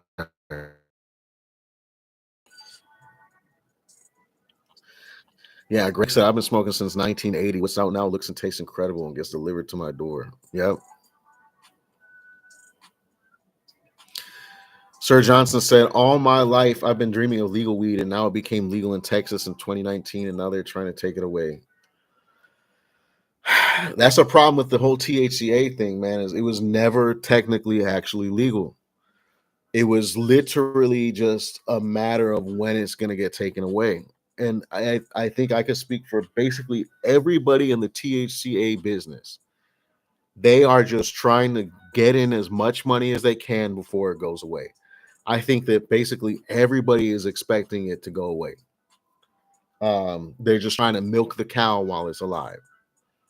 So what Texas needs is actual legislation that brings, a medicinal marijuana program um, to the state. And I think once a medicinal marijuana program, works out, I think then you could try to push for recreational in the future. Texas is a um, very conservative state, outside of like Austin, Dallas, Houston. Um, it's a big ass state, and all of the rest of the state is rural and very conservative. So, trying to push for actual recreational marijuana in Texas in today's society, not gonna happen. Not gonna happen. But I think medicinal, I definitely think it happened. People like Sir Johnson could definitely benefit from something like that. But you can't. I wouldn't be sad, surprised, shocked, or anything that THCA is going away, because it was going to be a shock if it didn't go away.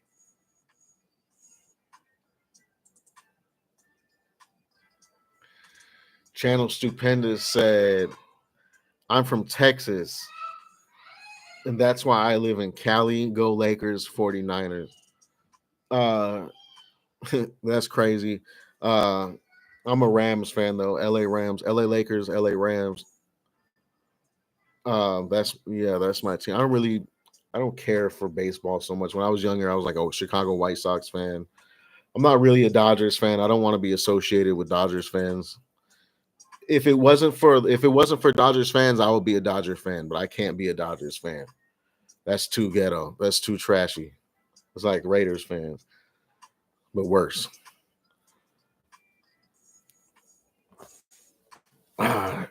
Someone said recently got a box mod and was wondering if CBD vape juice would work on it. If so, what CBD juice do you recommend? I don't. I don't recommend any CBD juice.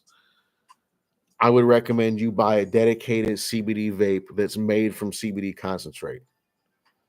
Just keep your vape for your regular juice, bro, and get you. Look, this is your options. Well, 2 out of 3 options. Let me see. Okay, I got all 3 options for you. The first option, and my personal favorite, is going to be Primary Jane. Okay. Live resin CBD vapes. They got the disposables. This is a 2-gram disposable. And they got the regular 1-gram 510 carts. All right. So there's your first option. Second option, you got Fog Pods from Neverwinter. We were just talking about them. All right.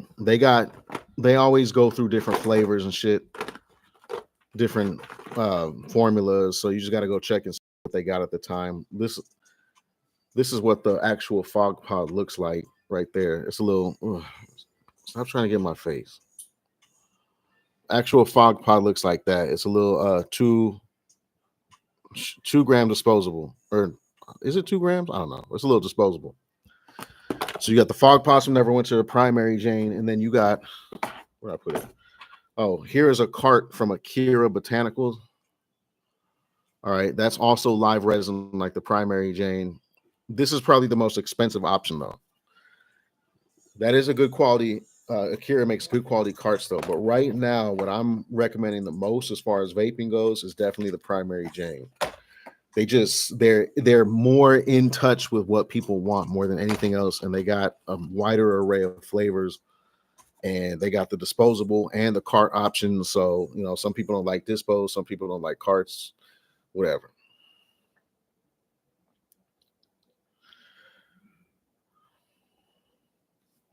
Oh, what's up, Joel? Haven't seen you in a long time, man. How you doing, Joel?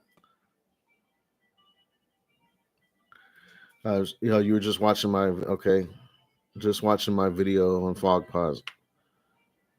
And look, I showed you all the primary Jane, the Fog Pods, and the Akira.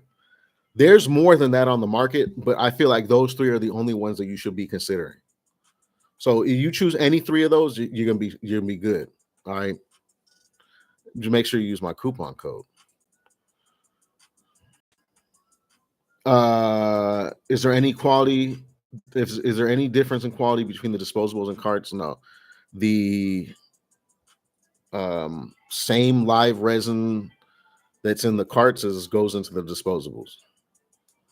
It's just a matter of what do you like more? Do you like the variable voltage on a cart, or do you like the convenience of a disposable and not having to buy a battery? Kid King said, "What's good, Shabazz? What's the best WNC strain out in your opinion?" I have no idea. I haven't tried WNC flower in 3 years. I want to say. I don't even know if I don't even think they sell CBD flower at all anymore. Um, let's see. Do they? They might have one or two.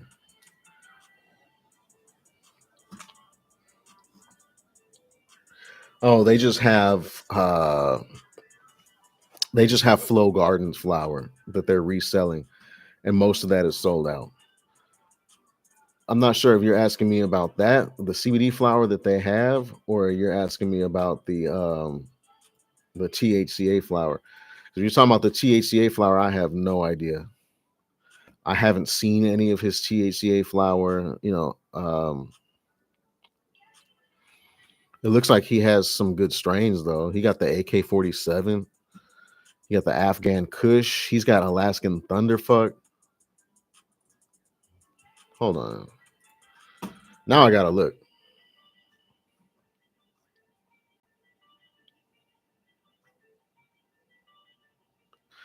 He's got Blue Dream. He's got Classic Blueberry or Blueberry number 2.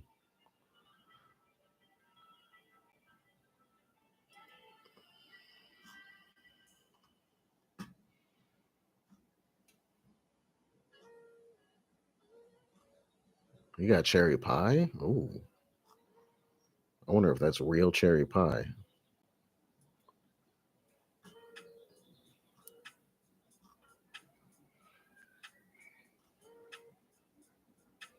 My bad, y'all. I'm over here. Uh, this is what I'm looking at. This is what I'm looking at is the THCA flower from WNC. He's got Durban Poison. So he actually has a lot of legacy strains on here that most I haven't seen elsewhere. He's got all the new modern shit. He's got Gas Face, Gary Payton, Gelato, Glitter Bomb, Georgia Pie, GMO, ice cream cake, all that shit. But then look, he got the GDP right mixed in with it. He's got the GDP. He's got the AK-47. Damn, and of course that's sold out. Classic GDP. That's so hard to get nowadays. Um, he does have some other good shit though that's not sold out. I'm gonna have to hit up Mike. I'm gonna have to hit up Mike and see if we could work together on a video. He's got Classic Jack Hare, Louis the 13th. That's an old strain from back when I used to sell weed. lamb's bread slash lamb's breath. That's a old that's like that's a classic at this point. He got the lemon cherry gelato. You know what I mean? The mango mojito, fucking meat breath, motor breath. He's got all the new exotic shit, but then he also has mixed in like what I just see. I just saw the Malawi Gold. Um, he's got Northern Lights. Talk about throwback. Panama Red, South American Land Race or Central American Land Race. He's got Pineapple Express. Uh,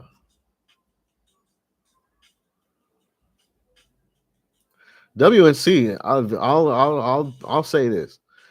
WNC has the best lineup. It's the Sour Skunk. WNC got the best lineup that I have seen from the THCA world, without a doubt. Without a doubt. That's a great lineup that WNC has. I haven't looked at his website in years. That's a fire lineup he got.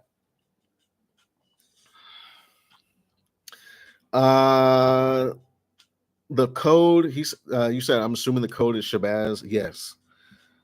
I think just for Neverwinter and Primary Jane it's Shabazz, all caps, and then I think for art Akira is Shabazz 25. All my codes are in my landing page though in the video descriptions though.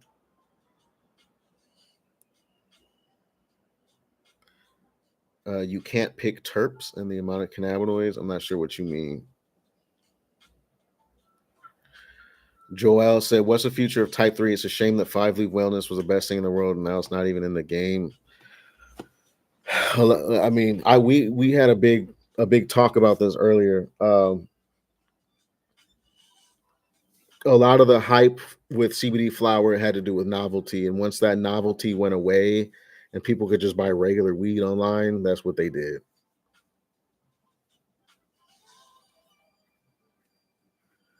So there, I say, we could sit here and literally go through the list of trustable, respected vendors left in the space.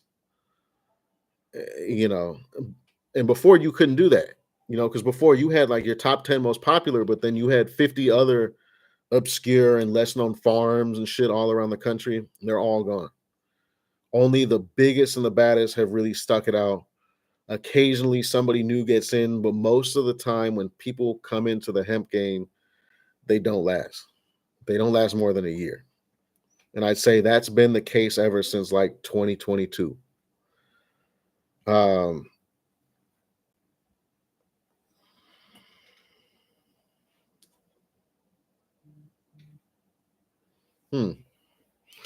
Tony said, I got some fire GDP from Simply Mary a few months ago. Okay, that's what's up.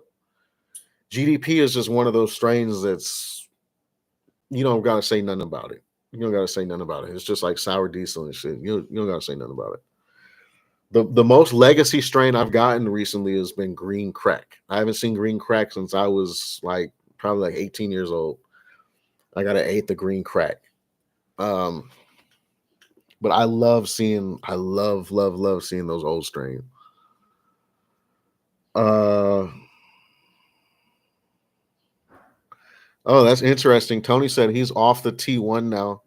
So like Randy, he's off the cheeseburgers. All right. So Tony's off the cheeseburgers, even though he's got that big old cheeseburger locker. No, but he said it was making me overthink everything and not even panic attacks anymore. Yeah. So it sounds like the THC was getting more psychedelic for you, Tony, and it was starting to you were starting to get like ego death and paranoia and stuff. And there's nothing wrong with the ego death. The ego death is really necessary. But once it goes past ego death and you just go into irrational paranoia and shit, then yeah, that's not fun. That's not fun. I mean, ego death isn't fun, but when it's just pure irrationality, that's extra not fun. So that's what's up. You're back on the T3 full time. Okay, Tony, that's good news to hear. I like that. I like that. That's dope. All right. Yeah, someone said haven't been in the CBD game in a while and noticed vendors have a lot less options. Yeah, they're growing less. There's less strains being bred and everything. There's not as much at the end of the day. There's not as much money that you make from it. So people are putting less into it because they're not getting as much money back. And some people can't make money at all, and that's why they've gone out of business.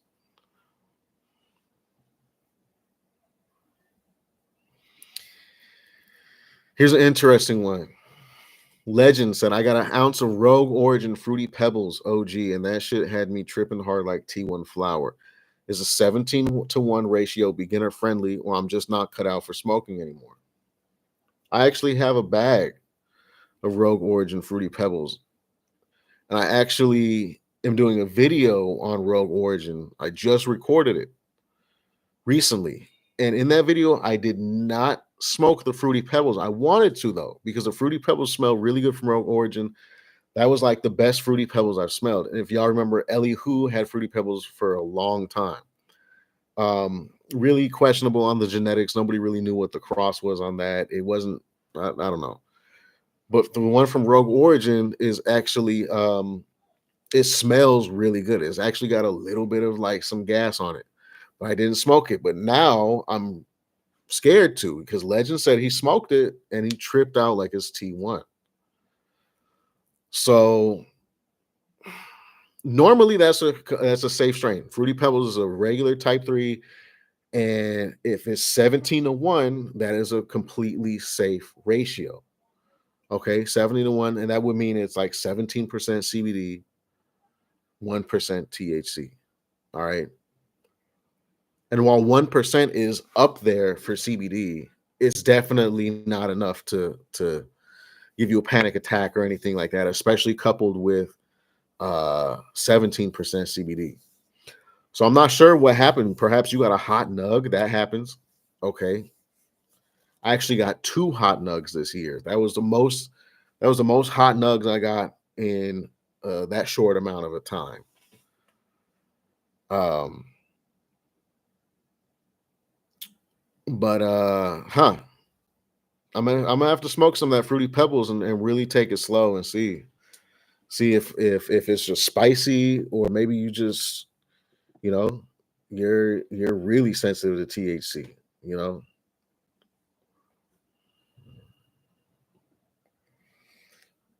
Sir Johnson said you can't pick the terps and the amount of THCA if you need it for pain and muscle spasms. I'm not sure what you're referring to though. Where are you supposed to be able to pick the terps and amount of THCA? Are you saying on like the carts? I'm not sure.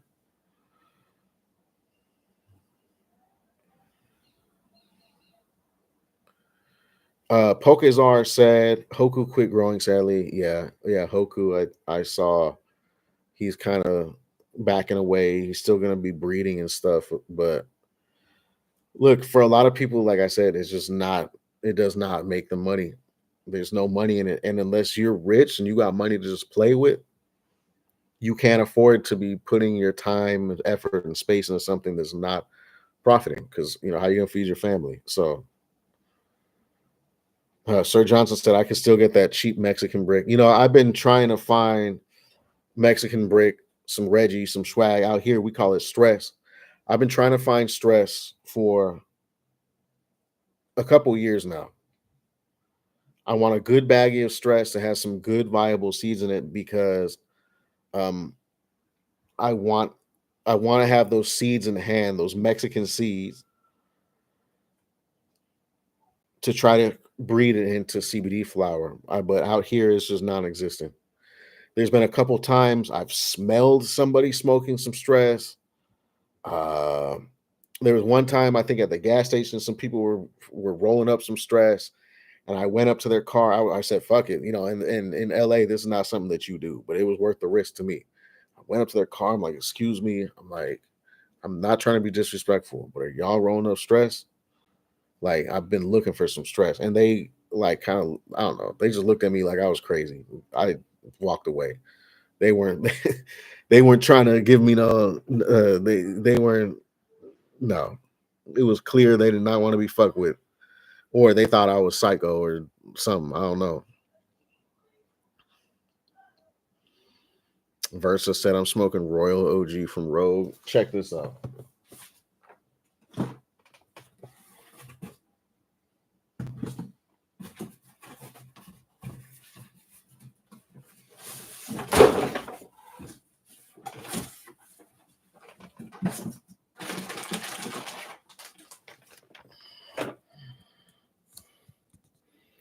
I got a QP of the Royal OG from Rogue Origin.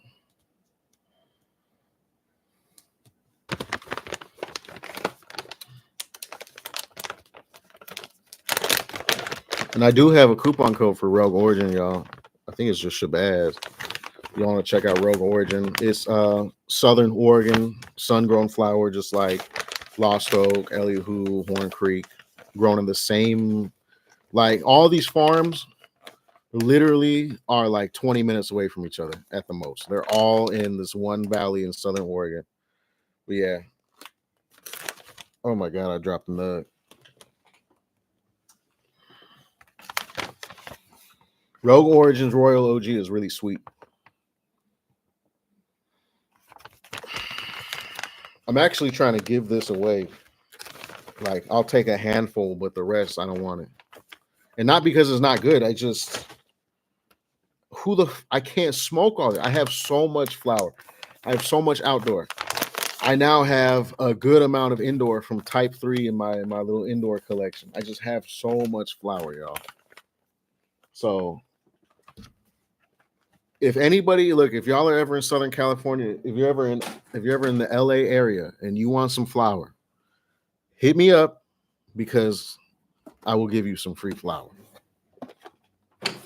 I've done it before. People have come through multiple times. My subscribers have hit me up and they're like, yo, I'm visiting LA. I'm on a business trip. Yo, I'm flying through there, whatever. And I tell them, look, pull up.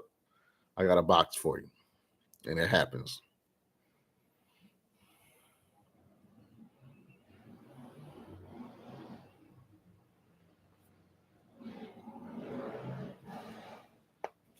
Yeah, someone said, I remember when I used to smoke type 1, I would always think I was dying from a heart attack.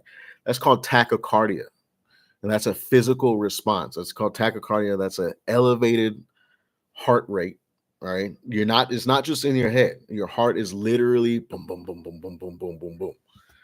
And once that gets going, you think you're dying. You think something like you start tripping, and it all goes downhill from there.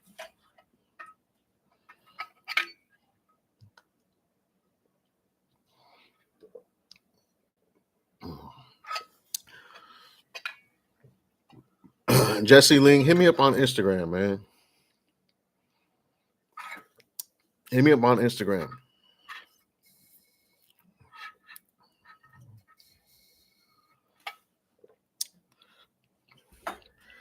I avoid mailing things when possible, but if somebody is really in the need and you're willing to cover the shipping and stuff, we'll see.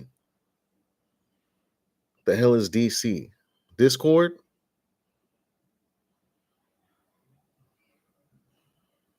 If you're talking about Discord, yes, you can DM me on Discord. I don't have no notification on Discord, so there's a chance I might not see that shit till like next week. But you can DM me on Discord. I am reachable on there.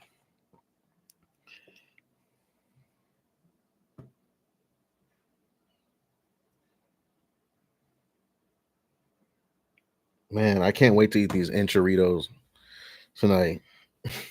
That shit was so fire. Let me show you a picture again from my enchiladas last night. Obviously, you're looking at a picture on a screen on a webcam, so but it's enchilada burritos, y'all. It's fire, dude. It's fire. I'm gonna eat that for dinner. Dante said, "Will there be more T2 Type 2 reviews?" I got some wedding cake from Horn Creek or Holy City Farms. Type 2 is the hardest thing to get. Outside of Holy City and a couple of strains from Believer and stuff, people aren't really intentionally producing Type 2. I don't buy any type 2 because I can't smoke it. So, it's like that's why you don't see honestly, that's why you don't see a lot of type 2 reviews on the channel. I can't use it. So I don't spend money on it. You know what I mean? I don't spend money on just trying to see if it looks and smells good or whatever. So I'm not going to tell you there's not going to be any type 2 reviews because, if Holy City hit me up and they're like, yo,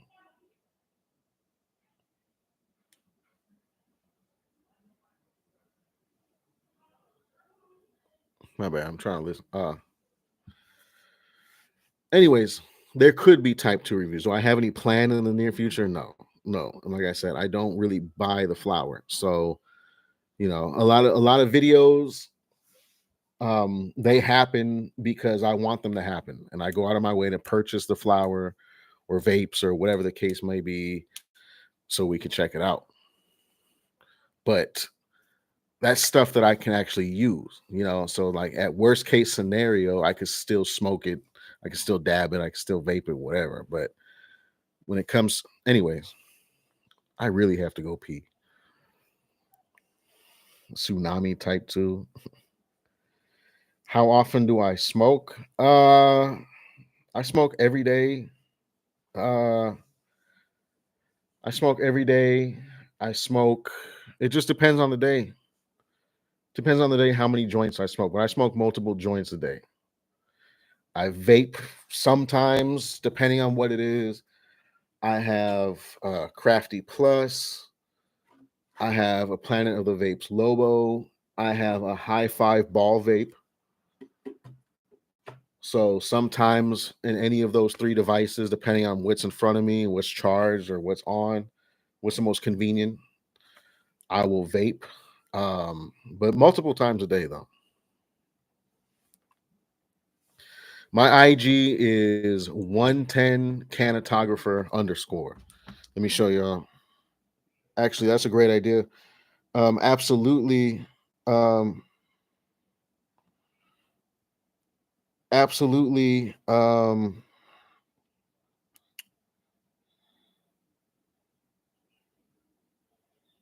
Hold on, y'all.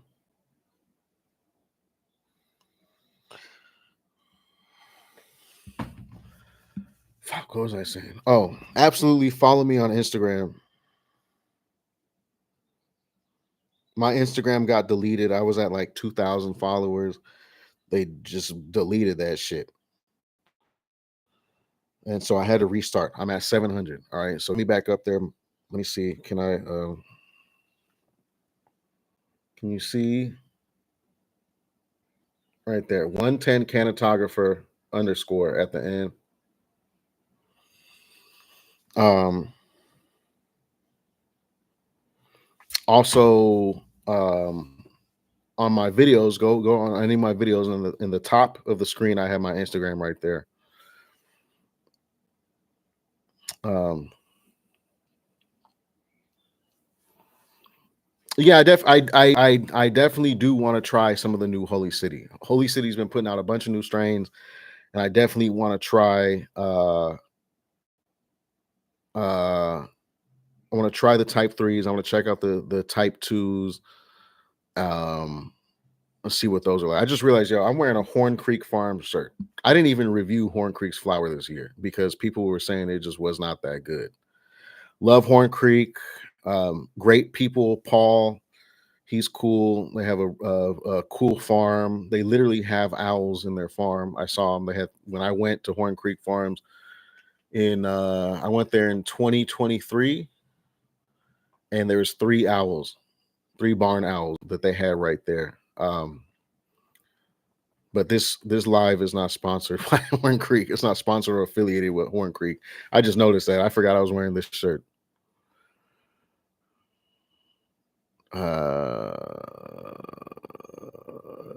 Someone said I have a Planet of the Vapes XV3 Pro, but it wouldn't hold enough to get any effect on CBD. Yeah, the X-Max V3 Pro, I have one. Is actually right here in this drawer. The chamber is the same size as the Planet of the Vapes 1. That chamber is really tiny. I highly, highly recommend you upgrade to the Lobo. Let me dump that out. I got some old flour in there. So this is the Lobo, and the chamber is twice as big, if not more than twice as big. The chamber, check this out. If any of y'all, oh my God, if any of y'all have a crafty or a mighty, hold on. If any of y'all have a crafty or a mighty, the chamber on the Planet of the Vapes Lobo is actually basically the same size as the crafty or the mighty. So there's a Planet of, shit, let me see. Hold on. Let's get the focus going. Okay, there is a Planet of the Vapes Lobo, and there's a crafty. The crafty is a little bit wider in like diameter, but it's more shallow. And the Lobo is a little bit narrower in diameter, but it goes deeper. So like in cubic space or whatever, it's about exactly the same. So the Lobo is great. The Lobo performs almost as well as a crafty, despite being like half the price.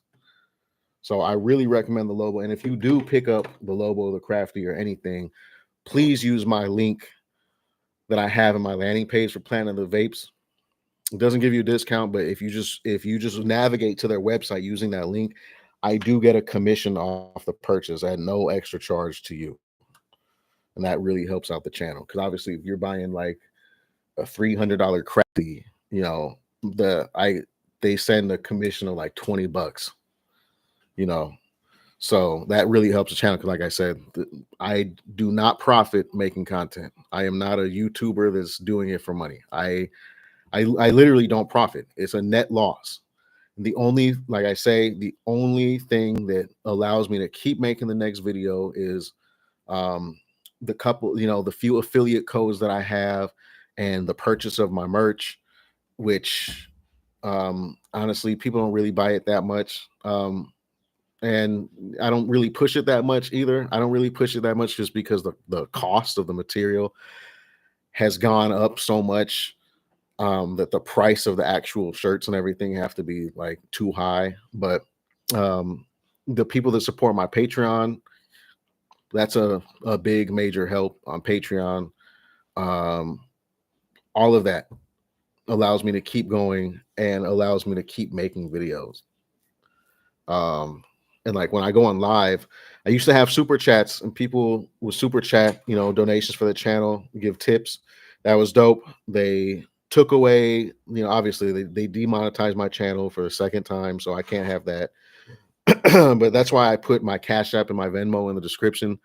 I'm not trying to eBay. I'm, like I said, I'm not trying to like beg for money to pay my bills and shit on the internet. It's not anything like that whatsoever. It's just if you want to support the channel, you don't want to join you don't care about Patreon or you don't care about signing up, you don't want any merch, whatever, you just want to be able to support the channel, leave a tip, whatever. That's why I put that in there. I'm not trying to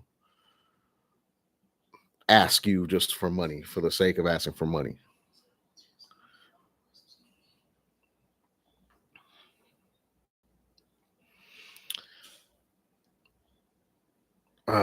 Surgeon said I have the Puffco Peak 3 times a day. Oh, I hit the Puffco Peak 3 times a day, twice, and smoke 2 joints a day.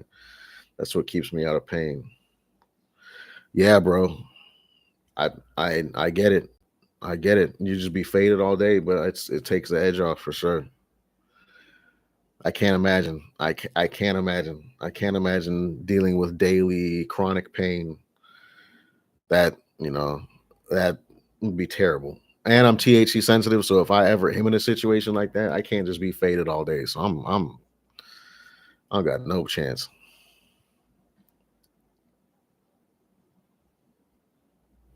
Jesse said, I just got a Pulsar Gandalf pipe. It's a nice novelty, I guess, but it's kind of difficult to hit on.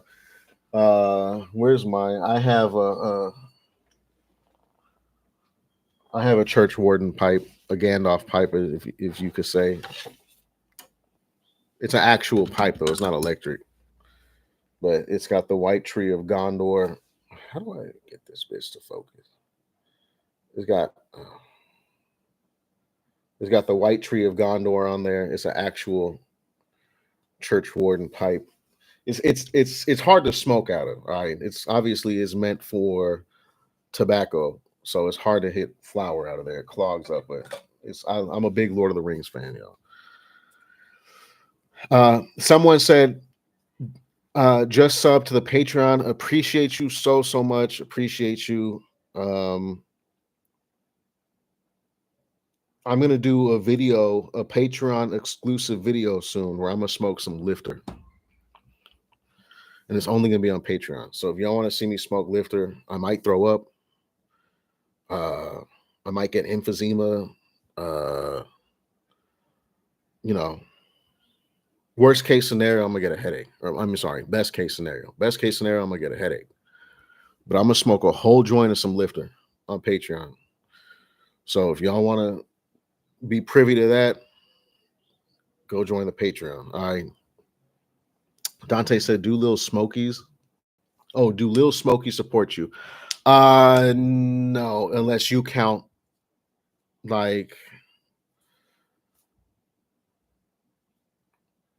you know, I don't know. In the last 6 months, I think people bought like $200 worth of Lil Smokies. So does that support me? Absolutely not. There's nothing I do hemp related that profits. Let's just put it like that. All right.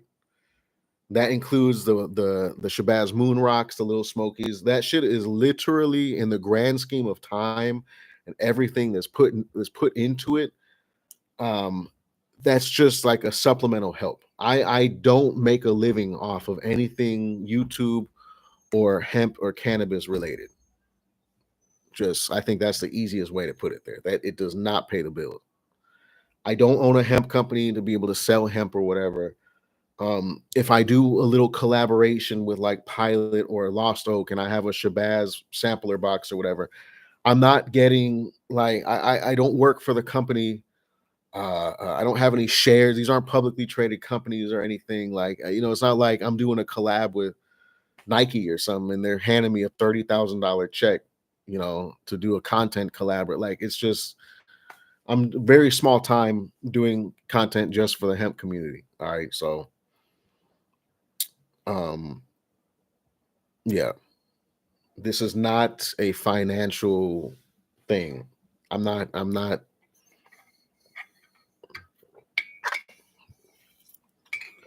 Do I wish it was? Yeah. I would love to just put all my time into being a content creator and doing hemp and cannabis content and be able to pay my bills off that and everything and I have to worry about nothing else. Sure, I would love that. Um I don't think that's going to happen. It would be nice if it did. I don't see that happening and it's definitely not right now, So, but I'm cool. That's it's fine because I never started making videos for money. That's never the motive. The motive is to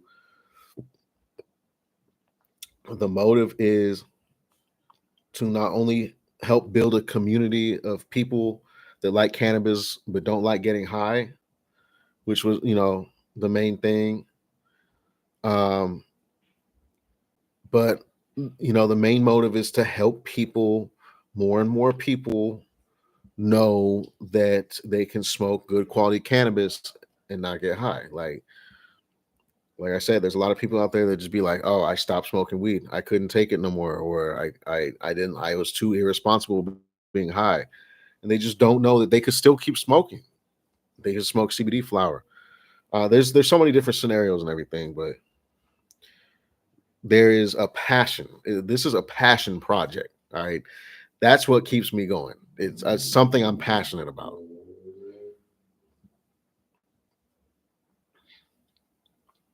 Yeah. YouTube's algorithm. My channel will be my channel will be way bigger if it wasn't for YouTube's algorithm and the way that they handle cannabis and CBD. It's like they especially don't like CBD. They really don't like CBD. I don't know if this is a conspiracy between marijuana companies and YouTube or big tobacco or big alcohol, but like I said, THCA content is more allowed on YouTube than CBD content. It doesn't matter if CBD is non-psychotropic. It doesn't matter if CBD is legal. YouTube does not like CBD and hemp content. So they have destroyed my channel being on the algorithm and everything. You know what I mean? Um, it is what it is. There's nothing I can do about that. Um, and I honestly don't think that this is going to be a forever thing. You know, I'd be surprised if 5 years from now I'm still making videos. I'd be shocked because it's just life is getting more and more expensive. The economy is going down, down, down, and this is a big time commitment. You know, I had some free time today, but honestly, I'm stressing about the time already. Um, but I really do enjoy coming on and answering people's questions and talking to y'all. Getting to connect with the subscribers and everything. I see new faces, I see old faces. So it's been my pleasure. I do have to actually end the live though. I hope that y'all had a good time. I think it's a good. Let's see. It's almost 7:40 here on the West Coast. So it's almost 11 o'clock on the East Coast. Those y'all who are over on the East Coast, New York, New Jersey, DMV area. Well, it's 9:38, almost 9:40 in the Midwest. So yeah, I'm gonna let everybody get back to what they're doing. Enjoy the rest of your evening. Enjoy the rest of your night, depending on where you're located. Um, I would I ever be interested in buying a hemp company? No. With the legislation and the market and industry and everything, I think that's a huge gamble. That's a huge gamble. But yeah, peace out, everybody. Remember to check out the Patreon and go follow me on Instagram. Um, all that good stuff. All right. I appreciate all y'all and have a good rest of your night. All right. Deuces, as they used to say. Young people won't understand what deuces means. But when I was like 16, we said deuces. That shit was corny, but all right. How do I end this?